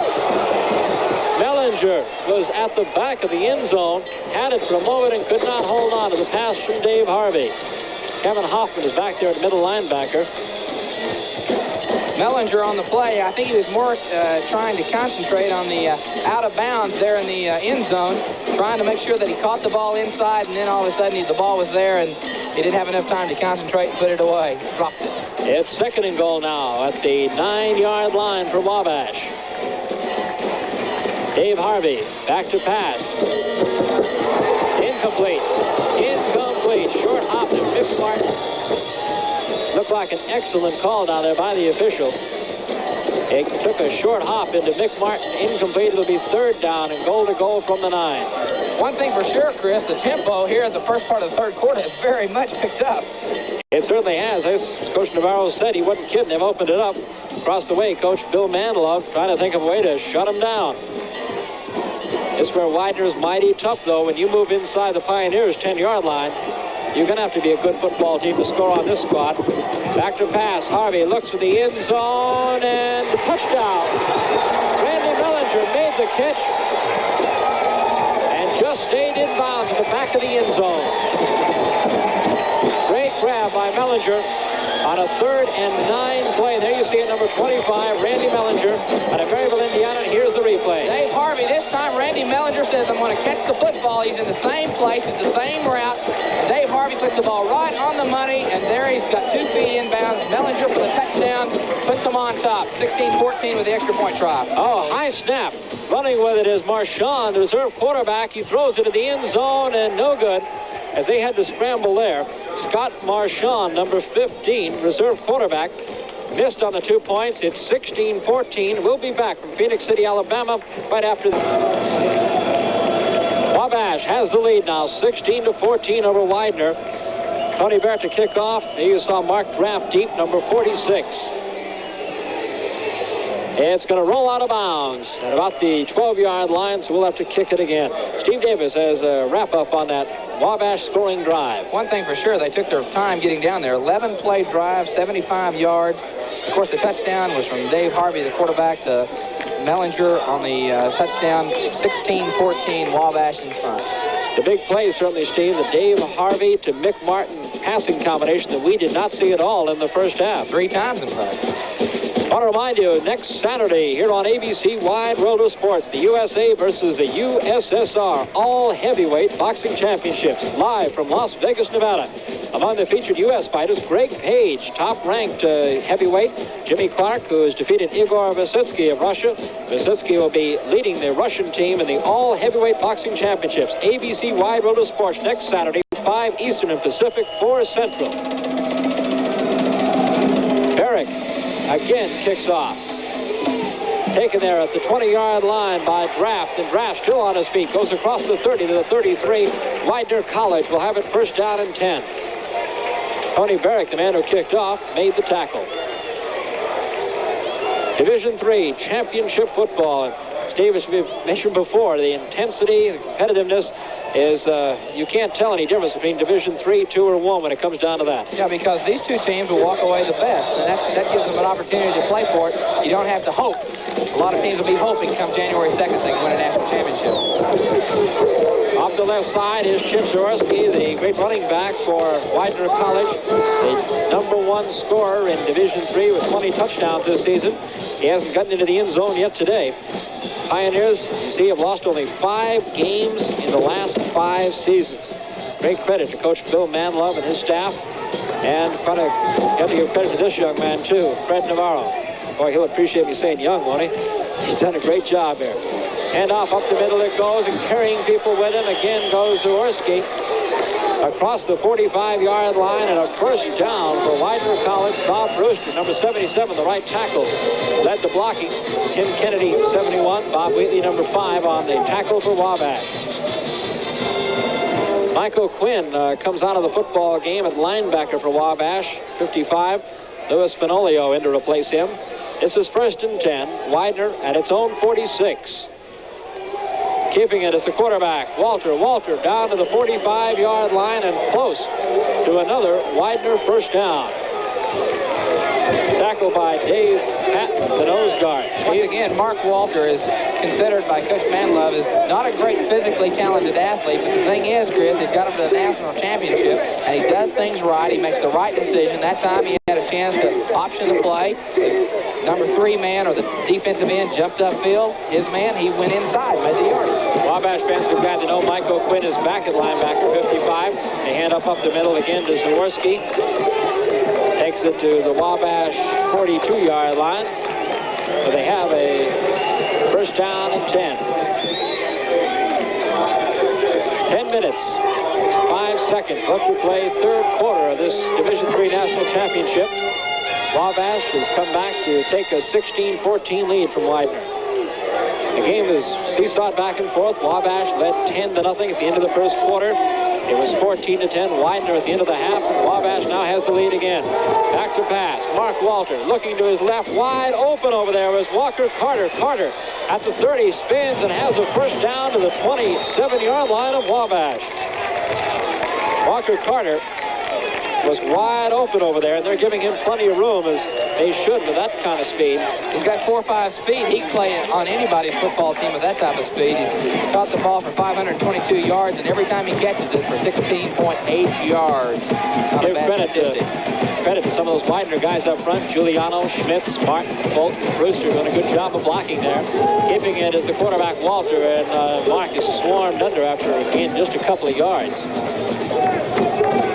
Yeah, they talk about Mark Walter the way they used to about Steve Davis at Oklahoma. Not that fast, not that good a passer, not that great a runner, but does quite a job. And here's an excellent football player, Wabash, John Cannon. Here's Bill Cannon, number 59, and he's a linebacker that's been very highly rated by all the coaching staff on both sides of the field this afternoon, and we'll see a lot more of him. He's good. It's 2nd down and 8. Back to pass is Walter. Taken there at the 20-yard line. Still on his feet is Ron Hodge and knocked out of bounds near the Wabash 10. Fine running by Ron Hodge, the slot-back. Coach Manlove may have a little meeting with him carrying the football like that. For you young guys that are out there, tuck that football away. He made good yards there on Mark Walter's pass to Ron Hodge, number 40. He's got good speed, too, about 4 or 5. And it's 1st and goal now for Widener, just inside the 10. There's a shot at Ron Hodge, a senior from Oakland, New Jersey. 2 drives have eaten up a lot of clock. Ron Hodge, by the way, is one of the outstanding high hurdlers in Division III. Mark Walter keeps it himself, jumps up inside, gets just a yard or so inside the 10. 8:33 to play, third quarter. It's Wabash 16, Widener 14, but the Widener Pioneers are on the drive. Pick up 3 on the play. Make it 2nd and goal from the Wabash 6. There's a shot of the Widener offensive huddle. 46 is Mark Draft. 23 is Chip Zaworski. 19, Mark Walters. You see it from our end zone camera. Walter, 8 of 14 passing today. Makes the pitch out to Zaworski. He'll score. Touchdown. You're not going to stop that big guy. Zaworski has his 21st touchdown of the season. The leading scorer in Division III college football, and he burst into the end zone from 6 yards out. Here it is on replay. It's their dream, well, no, it is. It's their option play. Mark Walter just pitches the ball out, working on the corner, and Chip uses all his speed and ability, goes off the block of Andy Martin that pulled on the play. The extra point attempt, John Furco. He kicks it up. It's good.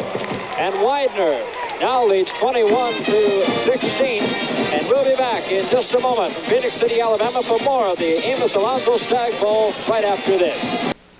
The Middle Atlantic Collegiate Athletic Conference is the largest athletic conference in the nation with 19 football-playing schools. The conference conducts championships in 11 men's sports and 6 women's sports. The conference extends its congratulations to Widener College for its outstanding season. While we were away for a commercial, there was a flag down. Widener has to attempt the extra point over after a 5-yard mock-off, and as you can see, it is no good. John Furco misses the extra point, so it's now Widener 20, Wabash 16. So we take a point away from Widener as they missed on that extra point after the penalty. 20-16, Widener back out in front of Wabash. Ready to kick off is John Furco for Widener College. Number 1. Deep, there you see. Limbering up, getting ready to return is number 22, John Berry. Furco. Berry takes it at about the 4-yard line. 15, 20, Berry, 25, 30, and now down to the 32-yard line. Steve Davis with a recap on the Widener College scoring drive. Jaworski with the 6-yard touchdown. Boy, I tell you, they're eating up a lot of the clock. 3:42 on the drive. It started back at the 67 yards and a 67-yard drive on 9 plays. And we've had 2 long drives here in the third quarter. Ball control offense. The defense is yielding more than they want to. And here comes Wabash. Back to action. Dave Harvey straight back to pass. Harvey throws deep, and somebody busted a route there. The only one back there close to it was Widener College, Ted Kukowski, the safety, number 32. There was just nobody there. Now, what do you say as a quarterback when you get together in the huddle again? Well, you just got to try again. You know, you got to pull out all stops for a ball game like this. You make mistakes and things don't go right, come back, try it again. You got plenty of time. 2nd down and 10. Wabash with the football, trailing 20-16. 7:52 to play, third quarter. From their own 32-yard line, back to pass. Incomplete. Harvey's pass intended there for Randy Mellinger. Incomplete, number 25. 69, Ken Womack. Big rush there from Lansdowne, Pennsylvania. Senior. Let's look at Dave Harvey. He's passed over 2,200 yards this season. One thing for sure, Chris, you don't want to get impatient. They've got the ball fairly good field position, 31 yards out. And the thing is, they want to just play good ball control. Don't make mistakes. Don't press your point because you've got a whole quarter and 7:47 left in the third. Coach Navarro pacing the sidelines for Wabash. They need 10 yards on 3rd down. Pitched off to Mellinger. He's in trouble, and down he goes, and a great defensive play by John Connor, number 59. There he is right there, the senior out of Lawnside, New Jersey. 59, John Connor. He made a super play. Loss of a couple yards. It'll be 4th down. Wabash has to kick. They're trying to take advantage of that hard pursuing Widener defense. And John Connor, the big linebacker, number 59, was there to deflect the football. John is one of the co-captains of that Widener team, along with Jim Connor. Beautiful punt. Havlick of the punt. Steve Warrington. Warrington hit as it crossed the 37-yard line. Tackle made by Fred Schmelzer, number 67. 41 yards on the punt. Warrington 9 yards on the return. 20-16. Widener leads Wabash. 7:04 to play in the third quarter. There you see the Widener offensive team.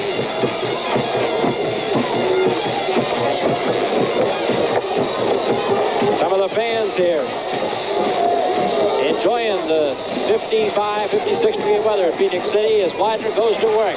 Mark Walter to Ron Hodge. Hodge up to midfield and a first down for the Pioneers. Mark Dossinger, 86, makes the tackle for Wabash.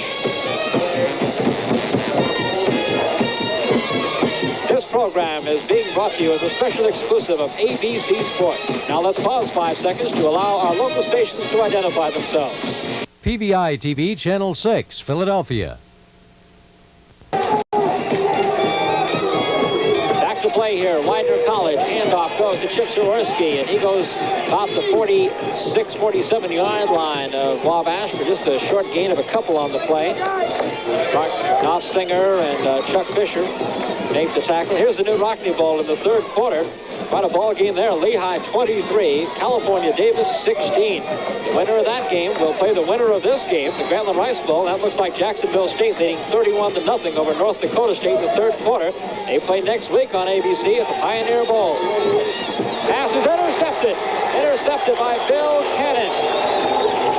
The pass by Mark Walter intended for Ron Hodge, and Bill Cannon has his second interception of this football game, his second this season.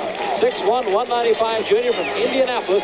Bill Cannon with his second big defensive play for Wabash. Here it is. He's rolling to right. Mark Walter, the quarterback, and Bill Cannon will come in the picture and just makes a great grab. I really can't tell. There's the receiver he's going to. He's going to, well, let's see here. Yeah, he's going to Walter Carter. Wabash comes right back, and they start throwing the football. Dave Harvey to Mick Martin, the combination that led him to their score in the third quarter here. Picks up about 8 yards, just shy of a first down. Kevin Hoffman, 49, Al Thomas, 42, make the tackle for Widener. Let's correct that interception for Wabash by Bill Cannon. His second this game, his 8th of this season. Outstanding defensive player. Wabash on the attack now. Diving up in there is John Berry for just a couple of yards, and he's trying to get the first down. He'll be very close to it. Kevin Hoffman, the middle linebacker, number 49, met him as he dove in the air. The official wants to take a look at this for a measurement. John Berry, 22 there. Wabash College has been the leading rusher for Wabash.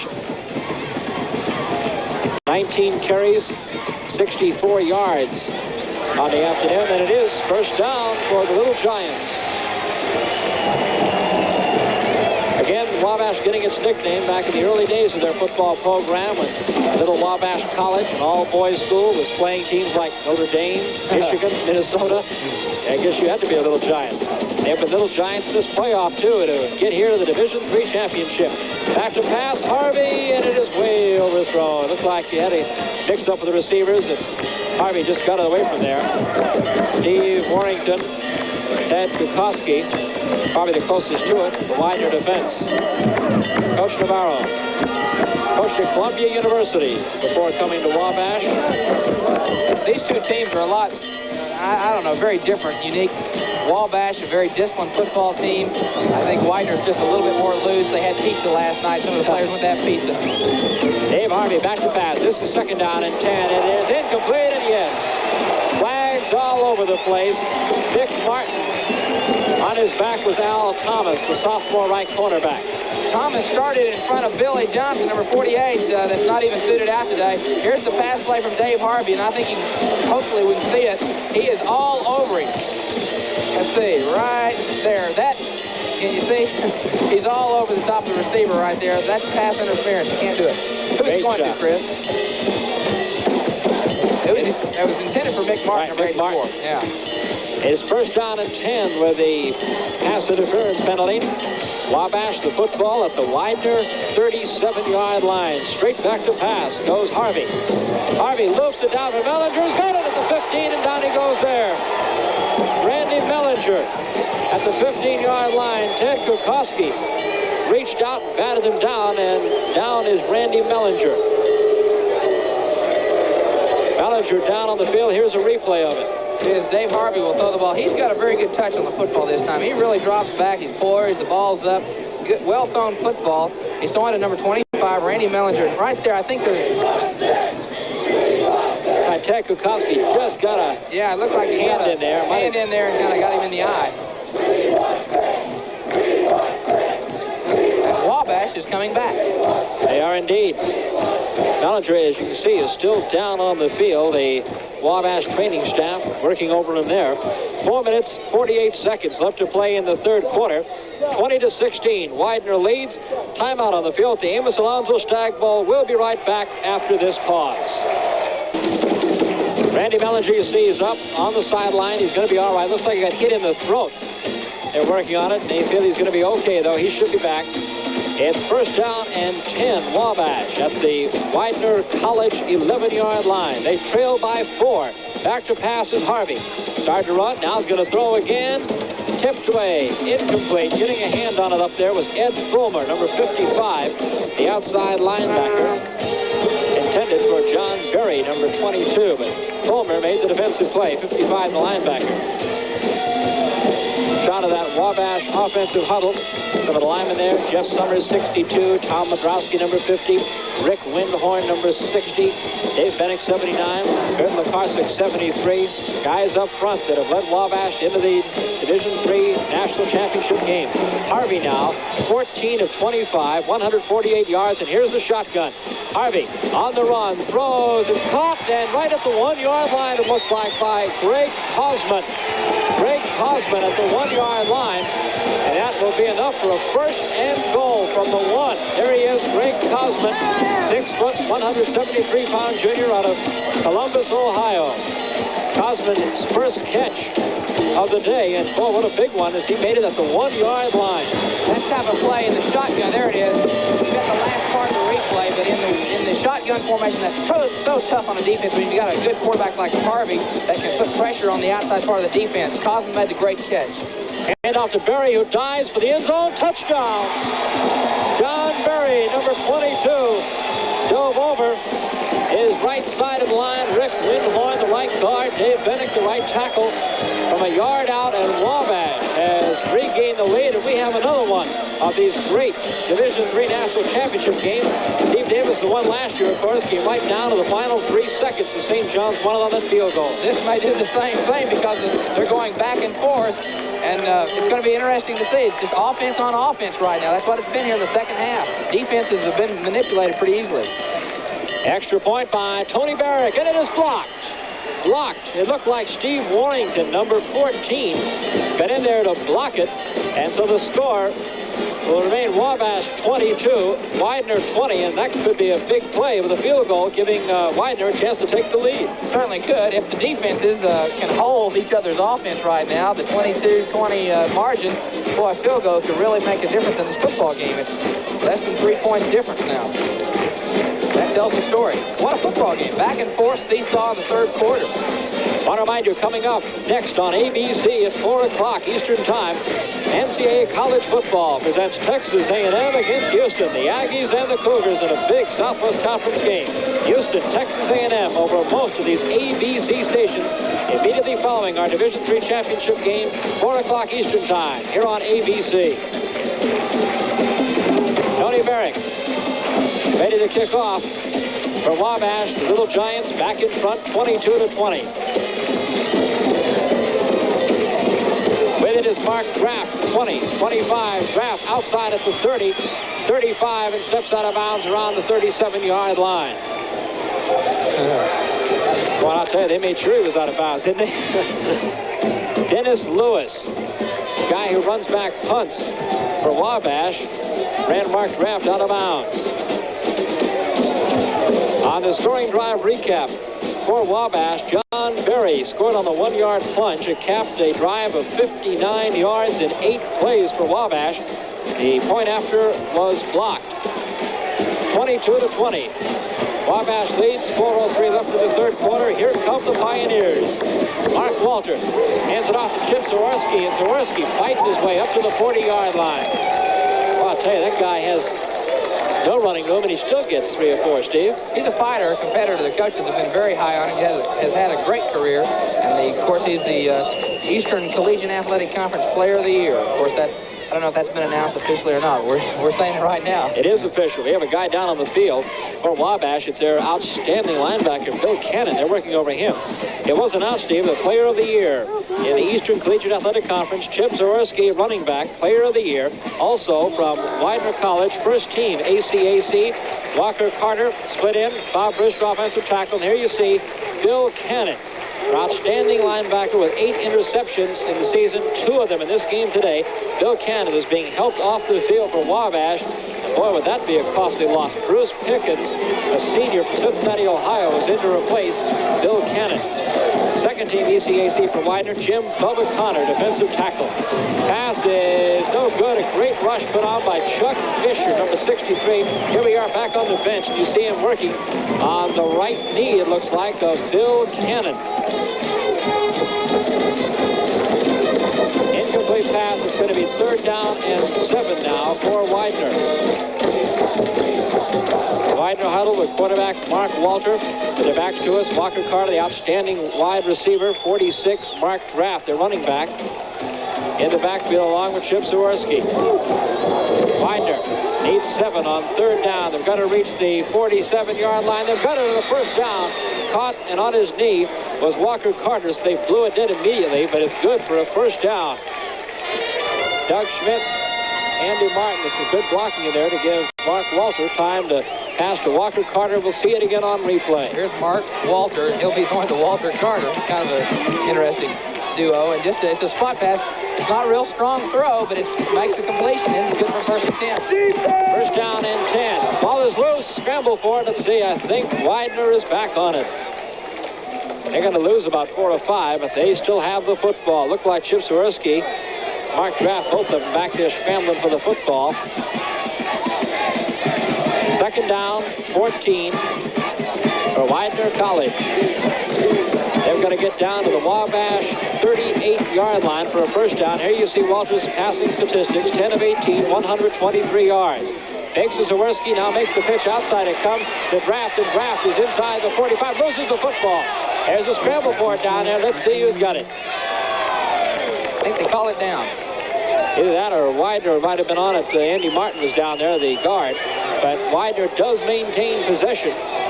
Bob Wheatley, safety, number 5, made the tackle for Wabash. Gain on the play for Mark Draft. Third down and 4. Draft now 8 carries for 93 yards. He's getting close to the 100-yard mark today. Line jumps around. Quarterback keeps it. Going upfield to 35. Walks to 30. Down near the 25, but I'm afraid it may come back. Looks like it had illegal procedure there in the offensive line, or someone jumped offside. Yep. Our report from the sideline says Bill Cannon, the Wabash junior linebacker, who already has, as he told you, 2 interceptions in this game, has a knee injury. They are not sure if he will be back in this game or not.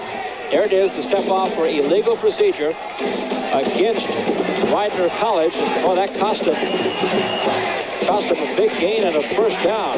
They now have it third down, about 8. Football at the Wabash 46-yard line. They need to get to the 38 for the first down. Quarterback Mark Walter, back to pass. It's complete to the 35-yard line. Breaks the tackle to 30, at the 25, to 20, 15, to the 10-yard line, and down to the 5 goes Ron Hodge, number 40. Great play by Ron Hodge. Brian Preminger, another receiver, threw a block for him, but Ron Hodge made some kind of run down the sideline. Here it is on replay, Steve. Walter drops back and throws the football to number 40, Ron Hodge. Is a crossing route. He's going to use his 4-5 speed, and he does a great job. Watch the sideline work. I don't know, the ref's right behind him, so he has a better perspective than we do. He walks the tightrope and makes a great gain, first and go inside the 10. Handoff goes outside. Zaworski's going to go in. Touchdown. Oh, Jeff Zaworski. After a 41-yard pass play from Mark Walter to Ron Hodge, Jeff Zaworski wasted no time going 6 yards for the touchdown. And just that quick, Widener is back out in front. Oh, what a game. I think what's going to happen, no one's going to really win. Time's going to run out in this football game. Jeff Zaworski gets his 22nd touchdown of this 1977 college football season. In to attempt the extra point is John Furco. Mark Siebert is holding, reserve quarterback. The kick is up by Furco, and it is no good. Off to the left side, no good. So the kickers have had their problems. Jerome Baldwin, number 44, again putting great pressure on from the Wabash defense. There's the scoreboard. Widener 26, Wabash 22 with 1 minute, 21 seconds left to play in the third quarter. And again, what great excitement we have at the Amos Alonzo Stagg, the Division III National Championship game. Kind of goes along with past histories of this game. St. John's winning over Towson State last year, 31-28. Wittenberg of Ohio won the championship in 75, 28-0 over Ithaca, New York. As you look again at Bill Cannon, the outstanding linebacker for Wabash, with his leg up in the air, and well, I know that's the way. He sure didn't want to finish the football season that way. He's got his helmet on. He wants to get back in. That's right. Hurt leg or not. 1974 championship won by Central College of Iowa. They beat Ithaca College of New York 10-8. Wittenberg of Ohio beat Juanita of Pennsylvania 41-0. And in 72, Heidelberg over Fort Valley State 28-16 in these Amos Alonzo Stagg games. Waiting for it, John Berry for Wabash at the 15 and tries to get to the 20 and will not. And Wabash trailing now 26-22. Takes over the football, first and 10 at its own 17-yard line. And Steve Davis has a recap of that Widener scoring drive. I'll tell you what, Chip Zaworski got the 4-yard touchdown with 1:21 left to go in the third quarter. It took up 2 minutes and 43 seconds, but the key play was the pass play from the quarterback Mark Walter to Ron Hodge that set it up as he walked the tightrope over there on the left side. Now back to pass goes Dave Harvey. Harvey hits his man Mick Martin, and Martin is dragged down to about the 28-yard line. Going to be close to a Wabash first down. Al Thomas, 42, the right cornerback, made the stop. It is a first down for Wabash. Here's Harvey, number 11, the quarterback. And I guess Widener's defense, with all the fame that they had coming into the ball game, is having its troubles. It's number 84, Mick Martin, who has made several grabs here in the second half. He's going to be tough to beat on the Chevy player, offensive player that's in the ball game. He's been a key player for them in the second half. Whoa. A.C. Martin split to the bottom of the screen. Back to pass again is Harvey. Harvey looking downfield. Mellinger and overthrows him near the 35-yard line. Covering back there was linebacker Ed Fulmer.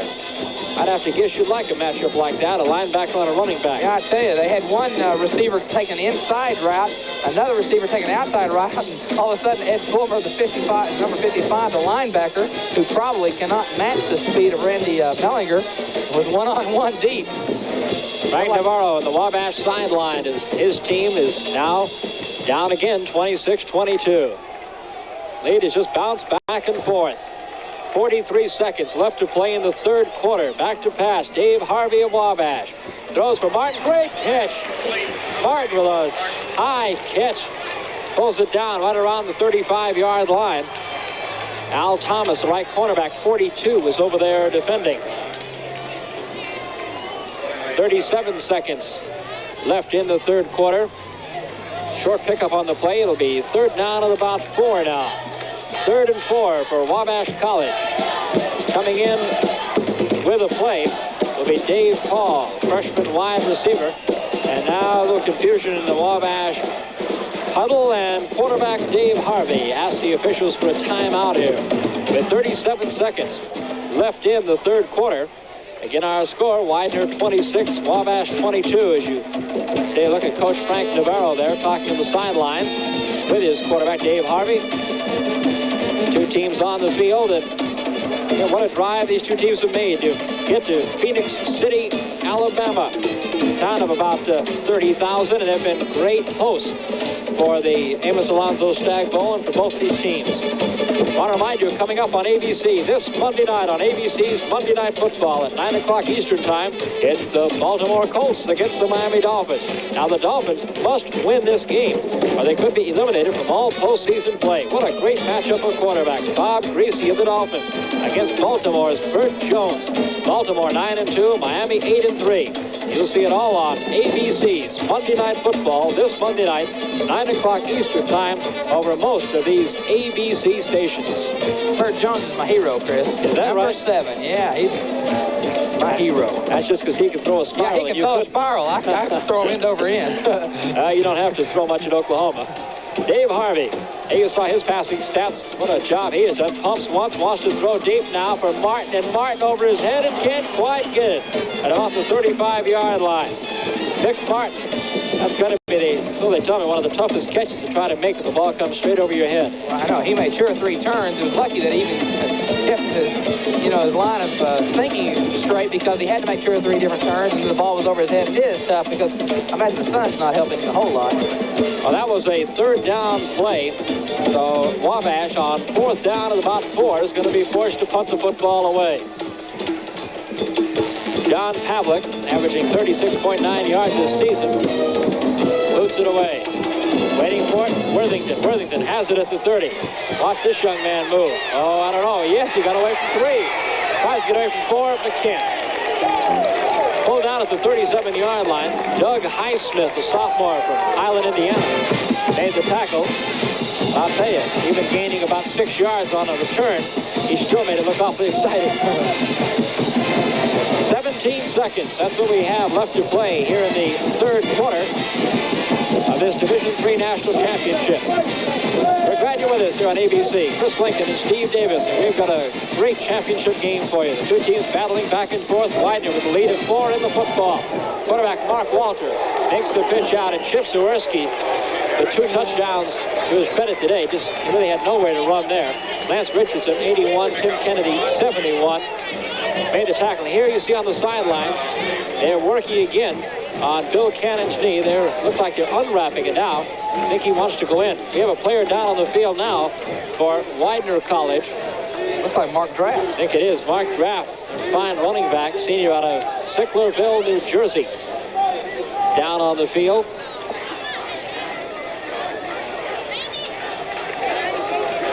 Draft has had quite a day. 8 carries for 93 yards. Zaworski, meanwhile, 18 carries for 87 yards. So both of the Widener backs, good shot of Mark Draft there, are getting very close to 100-yard days. Draft 5 kickoff returns for 109 yards. So you can see how valuable he is. Dr. Cellini out there for Widener College. Also the team trainer, who I can't pronounce either. Bushy. Gosh, I had enough trouble with the players, much less the trainer. Gabe Bushy, the trainer, walking off with him there. Okay. Mark Draft being helped off. He'll be replaced in the offensive backfield. Probably Al Minker, a freshman, who wait and check down when they come out of their set here. It'll be 2nd down, 8 for Widener College. 6 seconds left in the 3rd quarter. See if we'll get this play underway before the quarter ends. Snap of the football, Mark Walter goes back to pass. Last play of the 3rd quarter. Now Walter's going to run with it up to the 45-yard line. He is really hit there. Bruce Pickens was over there to make the tackle. It'll be 3rd down and about 3 yards to go. That's the end of the 3rd quarter here at the Alonzo Stagg Bowl. 26-22. Widener will be turned after these messages and a word from our local, along with Steve Davis, ready to start the final quarter of this championship game. It's real interesting, Chris, that the ball game hall in the 3rd quarter was a battle for momentum. I don't think anyone really claimed it. 4th quarter will tell us. Mark Walter makes the pitch. Jaworski outside at the 50. Cuts inside at the 45 and down to the 40. First down for Widener. Jaworski. Some kind of run. The big senior, 6 foot, 193 out of North Wales, Pennsylvania. There you see him. And a replay coming up with the Jaworski run. I think this shows the real ability of Chip Zaworski. The option play and pitches. And watch him use it. He gets hit 2 or 3 times here. And he just uses all his effort. There's number 5, Bob Wheatley. He goes by, and then he just churns for all he gets, bends over backwards. Good play. He now is over 100 yards, 105 yards and 19 carries is Zaworski. Running the football there is Mark J. Mark is a junior from Lawnside, New Jersey. He's replaced Mark Draft. We understand Draft has rib injuries. We don't know if he'll be back again today or not. There's Zaworski along with Jay in the backfield for Widener College. 2nd down and 4. And up again it goes to Jay, and Jay runs hard inside the 30. He'll be just short of a first down. 3rd down and about a couple. We want to recognize the fine remote facilities provided by WTCG TV in Atlanta, Georgia. You guys done a great job for ABC and great camera work today. Frank Navarro on the Wabash sidelines, pacing as his football team trails 26-22. They can't afford to give up any points now, Steve. They're playing the kind of offense they want. Ball control right now in the 4th quarter. Widener, 3rd down. They need about 1 with the football, and I think getting the first down. Mark J. on the carry. Tackle John Ruddy. I think Mark Walter, the quarterback, and Mark J. tried to share that 1st and 10 right there. Both of them went together on it. We'll credit both of them with that 1st and 10. It is 1st and 10 for Widener College. 13 minutes, 20 seconds left to play in the football game. Widener 26, Wabash 22. Widener 1st down and 10 at the Wabash 28-yard line. Zaworski has the handoff and struggles to the 25-yard line. Down around his ankles with Dave Patton, number 53, the nose guard. One thing for sure, Widener with the 26-22 advantage right now, they don't want to do anything chancy or gamble. They've got a 4-point lead. They'll take more than a field goal. There's the player that has played so well, Chip Zaworski. I hope I got his name right a couple of times today. I'm saying Zaworski. Well, I hope his mom and daddy are here and not listening. Yeah, well, they can be proud of him. An outstanding athlete for Widener College he has been. 2nd down and 8. Fake to Zaworski this time. Pass is knocked down by Bob Wheatley, number 5. What a great number, huh, Steve Davis? Yeah, that was my old college number at Oklahoma University, wearing a red jersey. Made a good play there. Ron Hodge trying to get the ball to him, use his speed. Bob made a desperation dive and knocked it down. 3rd down. Big play in this drive. They need something. 12 minutes, 31 seconds to play. Widener now with a 3rd down and 8. Keep in mind they have to reach just inside the 18 for a first down. Here we go, 3rd down. Walter throws, it is caught, touchdown! Walker Carter from quarterback Mark Walter. Carter with that great speed. In fact, he was so fast, he was open and had to stand and wait at about the 3-yard line. Made the catch and 26-yard touchdown. Mark Walter to Walker Carter. And Widener College has added to its lead over Wabash here with 12:24 to play. Mark Walter throwing the ball, and of course the ball is late for Walter Carter. He stopped. He makes a great play. Number 5, Bob Wheatley, was defending, and he just couldn't get there fast enough. The ball was late, but he made a touchdown. Super play. John Furco to attempt the extra point. It's good. Furco kicks it through. 12:24 to play in this game now. 33-22. Widener. The Amos Alonzo Stagg ball continues after this message. John Furco getting ready to kick off for Widener College. Widener has the biggest lead of the game for any team. 33-22 now. After trailing at 1 point, 10-0 after the first quarter. Line drive kick taken for Wabash to 30 up to the 33-yard line. Bill Cooper on the return for Wabash, number 37. So now it's comeback time for Wabash. That touchdown from Mark Walter, the quarterback for Walter Carter, was a 26-yard TD. The drive ate up 4 minutes and 6 seconds. It was 62 yards and 9 plays. And Widener leads 33 over Wabash 22. Back to passes. Harvey rushes on, and he can't get it to Mick Martin on this near sideline. Incomplete. Mike Petrone, 75. Jim Connors, 79, putting a big rush on Dave Harvey. We'll try to get you some third quarter statistics here in just a moment. As Widener College is taking an 11-point lead. I think they have, right now, they have the offensive momentum. It's kind of been an offensive game in the second half for sure. And his Wabash fans below us aren't giving up. Dave Harvey back to pass. St. Chasey's going to run with it. A flag goes down now as going out of bounds is Harvey near the 39-yard line. Again, a flag was thrown in the backfield. I think we'll see holding because I think he threw the flag right in the direction of number 50, Andy Martin. Don't want to point out mistakes, but I think it'll be a holding penalty. Third quarter statistics, Steve Davis. It's been real interesting. Wabash is rushing 90 yards. Widener has rushed for 162 yards total in passing. Wabash 180 to Widener's 164. And right now the total, this is not third quarter, this is total, 270 yards total offense for Wabash and 326 for Widener. And the lead really changed hands in that third quarter. About 3 lead changes with Widener now holding a 33-22 edge. Holding call against Wabash sets them all the way back to their own 16-yard line. Harvey, 17 of 31 for 176 yards passing. Draw play to John Berry, takes it up to the 20. It's going to be still third down and long yardage though. Coach Frank Navarro needs the big play from his big play offense that's delivered so many times this season. They're facing third down at about 24. They're at the 20. They need the 44 for the first down. There you see the scoreboard, the clock running here. Here come the Little Giants at the top of the screen. Goes John Pavlik. Back to pass, Harvey. Dumps it for Mellinger. Mellinger only gains 3 or 4. It's going to be a punting situation for Wabash. Mark Ravenese, sophomore overback, 33, made the tackle on Randy Mellinger. You see him coming off the field there, number 25. So Wabash, Randy Mellinger off the field, going to be punting it to Widener. Chris, I made a mistake. I credit Andy Martin with the holding penalty. He's on the wrong team. Look at the wrong part of my chart.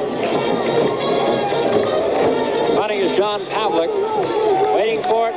Warrington, Steve Warrington. He is in trouble. Down he goes. Great coverage downfield by Wabash. Fred Schmelzer, number 67, made the hit. will return to Municipal Stadium in Phoenix City, Alabama for more of the Amos Alonzo Stagg Bowl right after this. Now you see the story here at the Amos Alonzo Stagg Bowl game, the Division III National Championship with 10 minutes and 42 seconds left. Widener, the team in the Columbia blue and gold with the lead, 33-22 in the football in great field position at their own 42. Big hole for Chip Swiderski up to midfield. Swiderski explodes up the middle for about 8 yards. Tackled by Carlos Woodward, number 3, a freshman out of Carmel, Indiana. Fred Giuliano, the left guard from Pine Hill, New Jersey. Center Doug Schmitz helped open that hole for Swiderski. The ball at midfield. Second down, about 2 for Widener College. 21 rushes, 117 yards now for Swiderski. Pitch goes, fumble, it's on the ground, scramble for it. I think Wabash may have it. Yes, the Little Giants are on the football. Dave Patton, the freshman nose guard. Mark Graff, who just come back in the game after being out with some rib injuries, couldn't handle the pitch. Here's the option play. It'll be pitched to Mark Draft. And I think Mark was looking where he was going rather than at the football. Then number 53, who makes the recovery? There, Dave Patton makes the recovery on the play. And that's the break, the turnover that Wabash, the Little Giants, needed. They've got good field position. Back to pass. Quickly goes Harvey. Scrambling now. Now throws deep. It's tipped off, and I believe intercepted. No, incomplete. Widener thought they had the interception.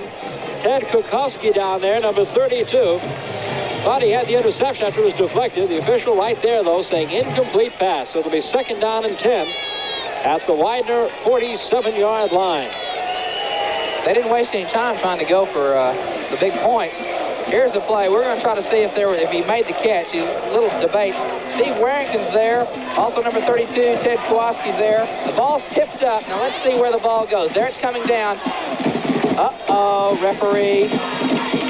That is a mistake. Back to pass. Harvey's going to have to run with it. Does a good job of it, too. Look, still on his feet. Goes to the 40-yard line. We sure hate to point out mistakes, but I believe our referee made a mistake. Don't you think, Chris? It looked like it from that. Ken Womack and Steve Warrington trying to make the stop. I want to apologize to our viewers in the Chicago area. They're having technical difficulties here.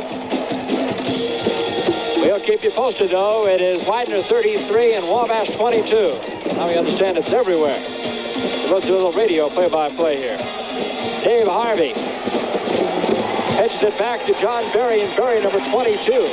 Goes inside the 35-yard line. Again, we apologize for having technical difficulties on our feed from Phoenix City, Alabama, in the Amos Alonzo Stagg Bowl game, the Division III National Championship. With 9 minutes and 5 seconds left in this game, Wabash, after recovering a Widener fumble, now has it at first and 10 at the Widener 33-yard line. Berry with 22 carries for 75 yards. Shotgun formation for Dave Harvey of Wabash. Looking to his right to throw. Over the middle, it is tipped and incomplete. Intended out there for Mick Martin. Looked like Greg Ambrose, 38, got his hands on it. Back here at Phoenix City, Alabama. And you can rejoin us for this final 8 minutes and 42 seconds with Widener leading Wabash 33-22. It's now second down and 10. You're looking at the Wabash offensive huddle and quarterback Dave Harvey. Harvey, only 1 of 5, though, in his last passes. This is a good opportunity to see a little razzle-dazzle. Second down and 10. We'll see if they got anything out of this. Harvey running. He's got a lot of running room, and he's going to take it 30, the 25. He's got the first down, and down to the 20, and a flag goes down as well. Harvey all the way down inside the 20 for a first down. A flag went as well. Al Thomas, the right cornerback, made the hit, and the Wabash fans are excited as it's grabbing the face mask against Widener, and that will cost Another 15 yards for the Pioneers. One thing about Dave Harvey, the quarterback, he has the ability to run and throw, and in the shotgun, you put so much pressure on a defense, and when the receivers are covered, he's got a good view of the field. He's already back there set quick, and he can make things happen, and that's what he did. He made the big play, the 1st and 10, then the face masking penalty, and they're in scoring position. First downs, Wabash 19, Widener 18 in the football game. After the penalty, it is now first down and 10 for Wabash, just outside the 10. Looks like they might still be able to get a first down. Shotgun. Harvey throwing, and it is incomplete. Looking out there for John Pavlik. Diving in was Greg Ambrose. Incomplete. It'll be second down and 10. Wabash trailing by 11. As you see, the time, 8:29 left to play. Reminder, of course, coming up next on ABC, Texas A&M and Houston in our college football doubleheader. After this, Division III National Championship game. Second down and 10. Football just outside the Widener 10-yard line. And here come the Scarlet of Wabash. Dave Harvey, the quarterback, in the shotgun. Oh, big rush put on. Just gets away from Ned Fulmer. Throws it to the end zone. Incomplete, but a flag is down. A flag is down. It was Al Thomas, 42, tangling up there with Mick Martin, the tight end for Wabash. The flag was thrown in the end zone. Pass interference against Widener. First and goal for Wabash at the 1, it looks like. Boy, there's a break. Here's the pass. Dave Harvey in the shotgun. Once again, he scrambles. He makes a great play here. He throws the ball inside, and there it is. Pass interference, number 42, Al Thomas, the sophomore, starting over Billy Johnson, who did not shoot out today. The usual starter is not there. Now Widener in penalties, 9 for 88 yards. Handoff, Berry dives, and I don't think he got in. They pushed him back. John Berry tried to dive up over the stack, and Widener slapped him back down. 8 minutes, 10 seconds left to play. It'll be second down, goal to goal Wabash from the Widener 1-yard line. If they score, do you think they'll go for 2? Making a 3-point difference? Yeah, I think so, because if you tie, we go to sudden death here. This national championship, Berry tries to get in the end zone again, and I don't know if he made it. No sign. He did not get in. Boy, I tell you, great goal line stand right here by Widener, these two downs. Wayne Pierce, 44, Mike Petrone, 75, or just a couple of the Columbia blue jerseys in there on the pile.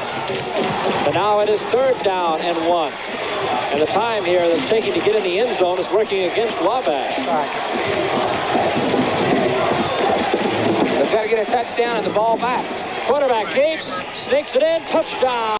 Dave Harvey kept it himself. Followed his center, Tom Wodrowski, and his right guard, Rick Winhorn, into the end zone from a yard out. Dave Harvey scores for Wabash with 7 minutes, 20 seconds left to play. That's his second touchdown. Second point in a moment. It's going for 2 points. They are going to go for 2 points. 7:20 left to play in the game. Wabash is going to try for 2 points to pull them to within 3. And, of course, a field goal could tie it for the Little Giants. And then, in Division III championship play, it's sudden death. Harvey going for 2. Flag is dropped. Throws back, and it is incomplete. A flag is down, though.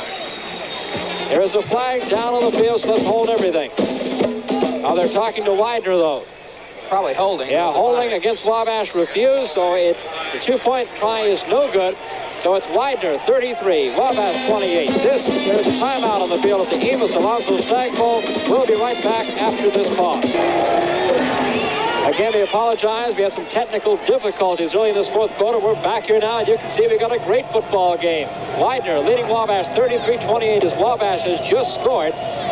Kickoff, Tony Beckett. See, yes, onside kick try. It's tipped around, bouncing around. Let's see. Widener, I believe, has it. They do. Widener recovers at its own 43-yard line as Wabash tried and failed on the onside kick. Steve Davis is here with a recap of the Wabash scoring drive. The scoring drive came after the fumble by Widener. 47-yard drive, 9 plays. The missed extra point. Dave Harvey went over from the 1-yard line on the quarterback sneak. Al Minker, number 39, recovered that onside kick for Widener. And now The Widener Pioneers, 10-1, hoping to become national champions. They'll try to eat up some time here. Handoff up the middle that goes to Chip Zaworski, their big workhorse, who is over 100 yards on the day. Zaworski, before that carry, 21 for 117 yards. Bruce Pickens, 52, made the tackle. We're going to have a tough time deciding our Chevrolet Players offensive and defensive award winners this afternoon, I think. Well, you're right. There have been some great candidates here. Hey, the players were so excited, weren't they, to hear Chevrolet was giving a scholarship in two of the players' names to the General Scholarship Fund of the colleges. We'll have that for you at the end of the game as Mark Walter makes a pitch. Oh, what a hit. Oh, what a hit. Mel Gore, number 18. Dick, Mark Graff, the Widener running back, just as soon as he got his hands on that pitch at the 44-yard line. And hey, Widener's got to feel happy they still have the ball. Mel Gore, what a tackle. He's a freshman. They say he's one of their top hitters. He will stick you. I asked him, I said, do you have anybody that really likes to knock heads? And they said, watch Mel Gore, number 18. Yeah, he delivered. Boy, that was some kind of hit. Defensive halfback.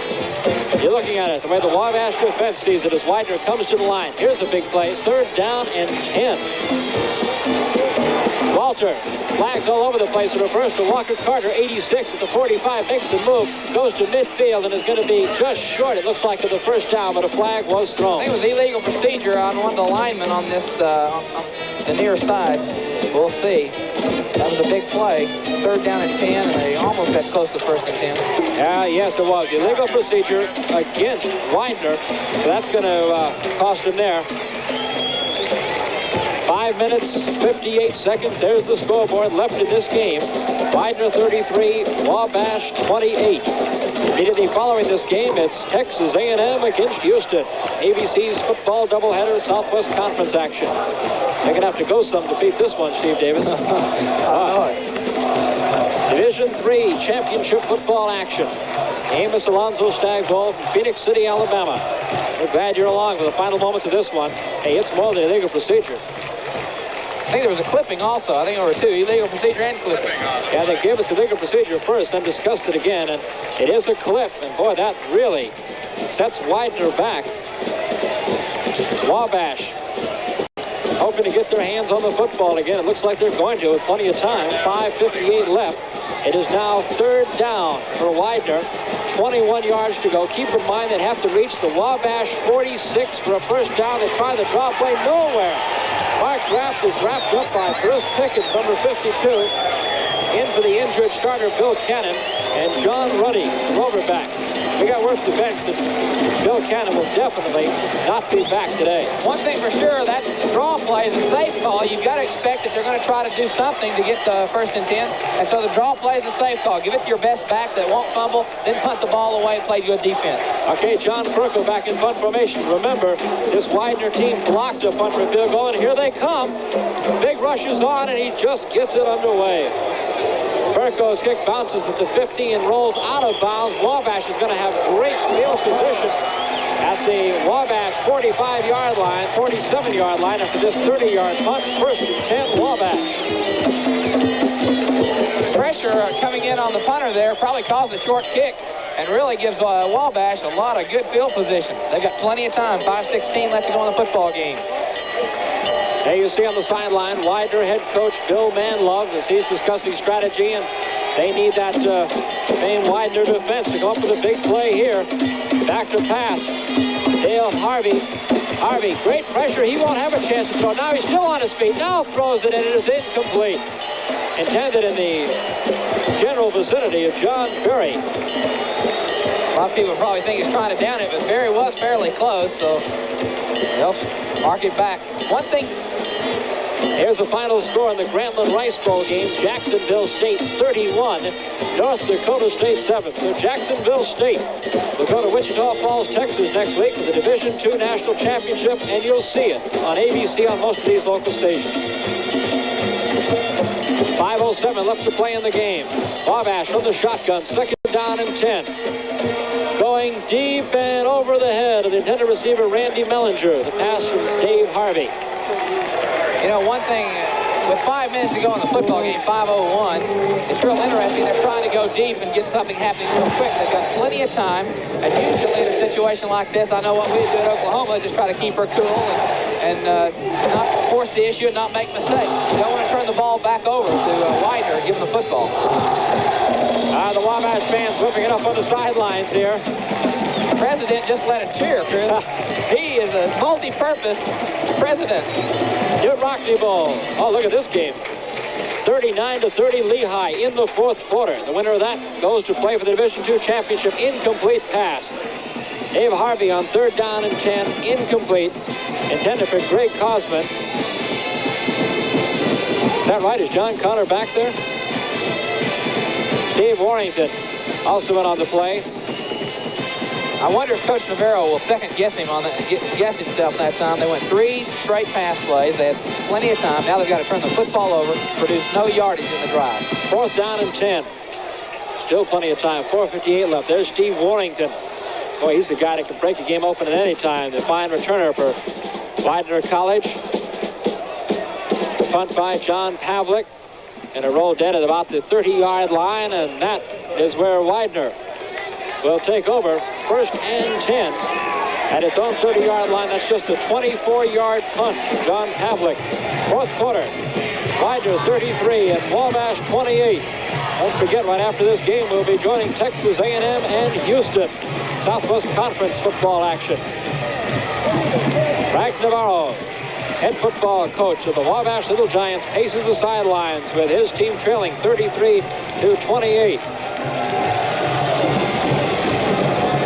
Quarterback, Mark Walter. They're going to throw for it. Wide open is Walter Carter, and Carter's going to score. What a play. What a play. Mark Walter went back, and Walter Carter was by himself, the great speedster. And Widener College comes up with a big play that just may have wrapped up a national championship for this school that is appearing on network television for the first time in its history. I am just as surprised as Frank Navarro is. Of all things to call, they go deep to the home run play right here. They hit Walter Carter with 4.5 speed, and he just outruns everybody. Oh, man, you know, of all things to call, I would never have thought they'd do that right there. This and they had the ball. They had the ball at the 30-yard line and went for the big one. And really widened the gap. It's going to be interesting now. Oh, John Perko to attempt the extra point. Perko's kick is up, hits the crossbar, and is not going to get over. It is no good. 4 minutes and 38 seconds left to play. Widener now has their 11-point lead back again at 39-28 with 4:38 left. The Amos Alonzo Stagg Bowl will continue from Phoenix City, Alabama after this message. Back here at the Division III National Championship game, it is Widener 39, Wabash 28 as Widener just hit on a 70-yard touchdown bomb. 70 yards in one play. Walter Carter taking the touchdown pass. Walker Carter from Mark Walter, 70 yards. And Widener's John Perko kicks it away. Picking it up is Randy Mellinger for Wabash. Being chased down from behind, and down he goes back at the 15-yard line. Henry Fedorowicz, number 66, along with Mark Bravanes, makes the tackle on Randy Mellinger. So Wabash, with 4.5 minutes to go, they need to come up with the big bomb now.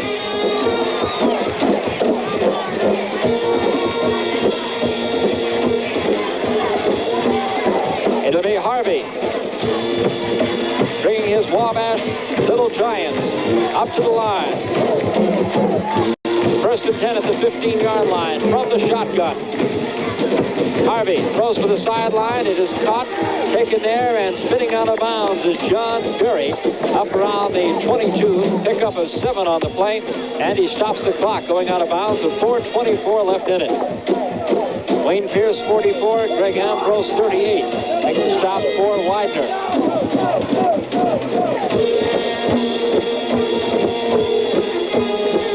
Really have to credit this Wabash football team. They've scored 28 points on the Widener defense and is average giving up just 10 points a game this season. They're going for more right here. Dave Harvey throws down the sidelines. Open is Mellinger and overthrows him near the 45. Randy Mellinger, 25, was the intended receiver. Just a bit overthrown by Dave Harvey. Tim Urlacher, big rush on the play. 6 foot, 206-pound senior.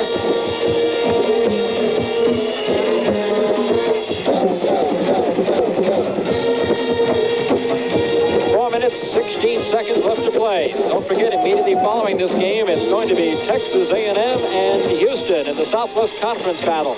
Right here on ABC over most of these stations. Harvey, back to pass, throws it complete to John Berry, and they get their first down, and Berry gets out of bounds around the 28-yard line. There's a Wabash fan, all the way from Crawfordsville, Indiana. So they left with about 3 inches of snow on the ground there. Welcomed by Alabama sunshine here in the South. 59 degrees at kickoff time. Beautiful day. First and 10 for Wabash. Still plenty of time. 4:11 left in the game. From their own 28-yard line, throwing, and it is... Oh, what a catch! Great catch! Made by Dave Paul, the freshman. What a grab. Dave Paul, freshman from Wabash, Indiana. Let's see it again on replay, Steve. Dave Hall will make a great catch. Unbelievable. Dave Harvey makes a long throw downfield. They've got to go for everything they've got. What a stretching catch. Number 30, Dave Hall. What a... Dave Paul. I'm saying Hall. It's Paul. 31 yards on the pass completion. First and 10 Wabash at the Widener 41. And, boy, don't count these little giants out yet. Snap of the football. Dave Harvey waiting to throw from the shotgun. Now he's going to run with it. 40, 35 out of bounds near the 32-yard line.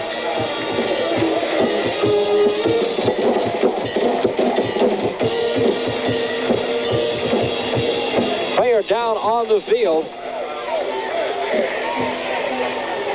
We have a player for Widener down on the field. We're not sure exactly who he is right now, so 3 minutes, 38 seconds left to play.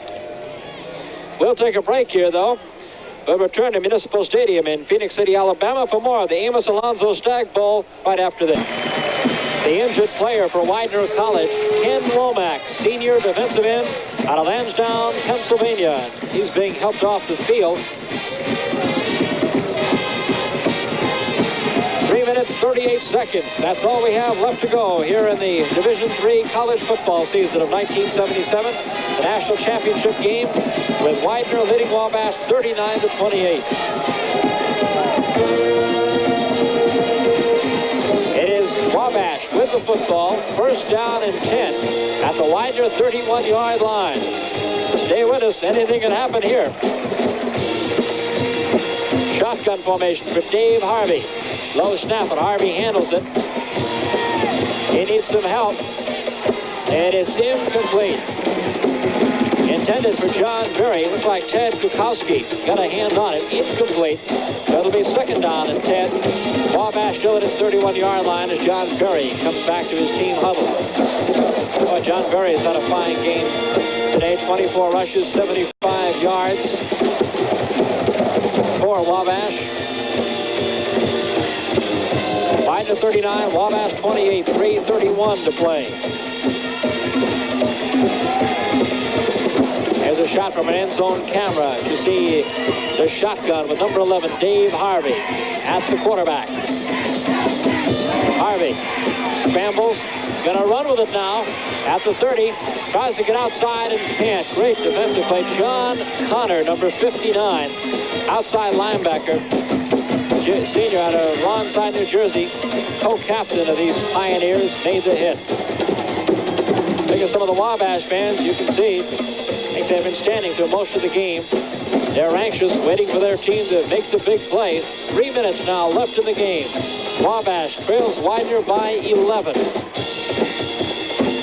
Back to pass, Harvey from the shotgun down the sidelines, and it is incomplete. Intended for Randy Mellinger. Randy Mellinger over his head, incomplete. It hasn't been easy trying to select our Chevrolet offensive and defensive players of the game, but here are the decisions. Number 19, the quarterback for Widener, Mark Walters, our offensive player. And I think, you know, a young man that the coach says doesn't have a whole lot of ability. He sure showed a lot today. He threw the ball 22 times, completed 13 of them for 262 yards and made the clutch plays. And then number 59, Bill Cannon, even though he got hurt in the third quarter, really 2 interceptions, had a big day. We got a penalty down on the field here. Pass interference against Widener, the call. So Wabash has a new life. It is first down and 10 at the 17-yard line. Back to pass, Harvey. Throws over the middle. It's complete to Mellinger at the 10. At the 5, Mellinger. He scores. Touchdown for Wabash. From 16 yards away. 16-yard touchdown pass from Dave Harvey to Randy Mellinger, number 25. Again, we want to congratulate our Chevrolet Offensive and Defensive Player of the Game award winners as you see the replay. Dave Harvey has played a great football game today. He goes right across the middle, hits number 25, Randy Mellinger, and he powers and goals for the touchdown. Right there, he's going to get hit by the end zone, but he'll find the goal line. 39-34, and the extra point's coming. And they're going to go for 2. Going for 2, Harvey, the quarterback, takes the handoff, throws open, and for 2 points is Mick Martin. Mick Martin gets the 2-point conversion, and suddenly Wabash is within 3 points of tying this football game as Mick Martin makes the catch in the end zone on the 2-point pass play from Dave Harvey, and Wabash has pulled from 11 to within 3 points with 2:44 to go in the game. A reminder coming up after this game, Texas A&M against Houston. Again, let's congratulate our Chevrolet Offensive Player of the Game, the award winner, Mark Walter, the fine junior quarterback from Widener College. Our Defensive Chevrolet Award winner, Bill Cannon, outstanding junior linebacker from Wabash College. A $1,000 scholarship from Chevrolet will be presented to both colleges in the name of these fine athletes to the General Scholarship Fund of the respective colleges. We got a football game. The national championship has not been decided. It's 39-36, 3 points difference, 2:44 to go in the ball game. A field goal is all that separates, and if they can hit a field goal, then we've got a tiebreaker on our hands. What a game. Oh, look at this, Harvey, 22 of 44, passing for 250 yards. I think an onside kick will be justified right here. I'd look for it right here. Tony Barrick, the kick. But keep an eye on number 26, as he sometimes makes the kick for him. Yes, 26. Denny Lewis made the kick. It is picked up by Widener, and they have the football at their own 47-yard line. Recovering it for the Pioneers was Walker Carter. And so Widener has the football at the 49. The last time Widener had the football, we thought they'd kind of set on it, try to eat up the clock. Instead, they go with the long bomb, hit the touchdown. Now it's going to be interesting. 2:41 left to go on the clock. What are they going to do? Eat it up? Or try to get some points on the board? I think they sit on it. Get a first and 10 and sit on it. As our Chevrolet Offensive Player of the Game, Mark Walter, number 19, the quarterback of Widener. First and 10 at his own 49-yard line. Hand off to the big guy, Zaworski, and he is pushed out of bounds, and he didn't want to really go out of bounds. Certainly not. You want to run down the clock, keep inside the hash marks, and run out that clock. 2:34 left to go in the ball game. You do not want to get extravagant now. You want to play very conservative football, and 3 plays is all Widener needs right now. That stopped the clock, and that was a big help to Wabash. Wabash, remember, has just 2 timeouts remaining. 2 minutes, 34 seconds to play in this Division III National Championship. Wabash fans a little nervous, you can see there. Handoff straight up goes Mark Graff down to about the Wabash 43-yard line. It's going to bring up 3rd down at about 3. And now a timeout has been called by Wabash. Wabash stops the clock here with 2 minutes and 24 seconds to play. And those fans from Indiana haven't given up on their football team as you look at the Widener offensive huddle. I don't really know if there was a favorite in the football game. Everybody thought it was going to be this close. Maybe not as much scoring, but it has really been some kind of football game. Especially in the second half, it's just been offense against offense. The defense, at times they've been stubborn, but for the most part, they've given up a lot of yards. There's Mark Walter's statistics. Again, a Chevrolet Offensive Player of the Game, and they're getting excited. Wabash is going crazy. They want the football back. And on the other side, Bill Manlove trying to figure out a way to keep the football. What do you do now, Coach? It is 3rd down, along 2. The football is at the Wabash 43-yard line.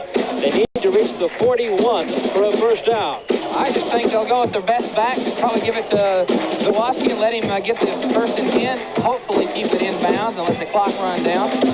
Wabash will have to start using their timeout. They only have, I believe, one left. Mark Walter, the quarterback. This is 3rd down and 2. The pitch goes outside the draft. Draft the 40, has the first down at the 35 and down to the 32-yard line. Out of bounds. Well, I was wrong on both counts. They gave it to Draft on the option play, and he got out of bounds. I really called that one right. 2 minutes, 15 seconds left to play. It is 1st down, 10 now. Oh, the clock is running. They say he must have been marked down before he rolled out of bounds. The clock is running. Draft has just gone over the 100-yard mark. 12 carries, 101 yards. Jaworski, 23 carries, 124 yards. So 2 Widener backs over the 100-yard mark, and their quarterback right here, Mark Walter, passing for over 200 yards today. Handoff, Jaworski goes straight ahead across the 30-yard line, and the clock at 1:43, and a timeout has been called, and according to our figures up here in the press box, that would be the final timeout for Wabash. 1 minute, 43 seconds left to play. It is Widener 39, Wabash 36. Texas A&M against Houston will follow this game. A big contest in the Southwest Conference. You'll be seeing it here on most of these ABC stations. Oh, we've been pleased to bring you this one. The Division III National Championship for the 2nd year in a row, Steve Davis. It has been an exciting football game, as exciting as we've seen all season. I think the NCAA, the Division III football committee, can be very proud. And those 4 men that had a big responsibility getting this football game on, Bill Stiles, Bill Grice, Ron Skipper, and Gene Haas, the Division III football committee that makes the selection of the 8 teams that start out this Division III playoff, and they've had 2 of the finest play and represent the Division III team, 200 plus across the country. It's been a great afternoon, and it's not over yet. Dennis Pope is the NCAA representative here today and has done a great job for us and all week helping us get ready for this game. Widener College, Wabash, I believe, has no more timeouts remaining. 1:43 left. It is 2nd down and 8 from the 30. With the football is Mark Walter. Walter's going to be dragged down at the 30-yard line. Defensively, John Ruddy, number 40, made the stop for Wabash. And the clock runs. More than anything else, Frank Navarro, the head coach of Wabash, they want the football. Go with the shotgun, let Mark Harvey rear back and start throwing the ball. 1 minute, 20 seconds left to play. It is 3rd down and 8 for Widener. But Dave Harvey throw the ball. I've called him Mark most of the day, probably. Mark Walter on the option play is going to keep it himself. He'll go down way short of the 1st down. It's going to be 4th down and about 6 for Widener. Less than a minute to play now. They'll take their time, promise you. Take all the time they want. 48 seconds and ticking. Widener College has never been on network television. Of course, both these teams making their first appearance in the finals of Division III. I imagine there's a little joy right now. And where is it back in Widener? They're watching this? The Alumni Hall Auditorium back at Widener College. They're watching this on the 7-foot screen. I bet they're excited right now. We've had fun bringing the ball game to you. Well, they took all the time they possibly could. You see the officials step in and call delay of the game with 29 seconds left to play. Widener will run off one more play, and it looks like Wabash is going to get at least a couple shots at it, Steve. They will, and they've got a very exciting offense, one that can hit quick, and they've got to hit a long ways, of course. But the pass is a very quick means to get down the field. We never had it at Oklahoma, but that's what they told me about it. There you see it. 29 seconds left. The score, Widener 39, Wabash 36. Coach Bill Manlove is across the way there, talking with the officials, and I think he's trying to see if he can keep the clock running, probably. There. Bill Manlove, in the last 4 seasons at Widener College, has won 36 games and lost only 4. Of course, if they win this game, it would give them an 11-1 record on the season. And I guess the 10-game winning streak would give them the longest winning streak in Division III football. 29 seconds left to play. This is 4th down and 11. Mark Walter, the Widener quarterback, takes the snap, turns, hands it off. Into the line up to about the 30-yard line goes Mark J. And the ball's going to go over on downs. They'll get their chance. That's right, with 24 seconds left. And listen, the Wabash fans are up on their feet here, and they're cheering. Frank Navarro on the sidelines. You've got to think they're going to go deep. They're getting Nick Martin, their tight end, across the middle. They need to get somebody out of bounds. No telling what will happen. They're going to be out of shotgun. 24 seconds left. Quarterback Dave Harvey throws over the middle, complete to Randy Mellinger. Mellinger drops down. They need to get out of bounds, of course. It's not enough for a first down, so the clock continues to run. 14 seconds. Some of the Widener players still offsides. Now the flag flies. In trouble, and down he goes. His quarterback, Dave Harvey. Tim Urlacher, 78, made the stop, but a flag was dropped. And I believe they'll probably call Widener for offside. They were taking their slow and easy time, and that's their opportunity. They can do it. Yep, offsides against Widener as they didn't get back in time as the play got underway. You know, Coach Chris, we ought to be sure and tell the people that we sure had a good time with the two coaches. Coach Manlove of Widener and Coach Frank Navarro of Wabash, both very gracious gentlemen and very helpful, and that's preparing for the game. They classed young men. Harvey back to pass, 5 seconds. This may be the final play of the season. It is caught out there by John Pavlik, and the time runs out. The Pioneers of Widener College are the Division III national champions. The Amos Alonzo Stagg Bowl will continue from Phoenix City, Alabama after this. Widener College celebrating their national championship. Travel arrangements made through and promotional fee paid by United Airlines. United, built the largest airline in the free world around you. Once again, the final score, Widener 39, Wabash 36. This has been a presentation of ABC Sports.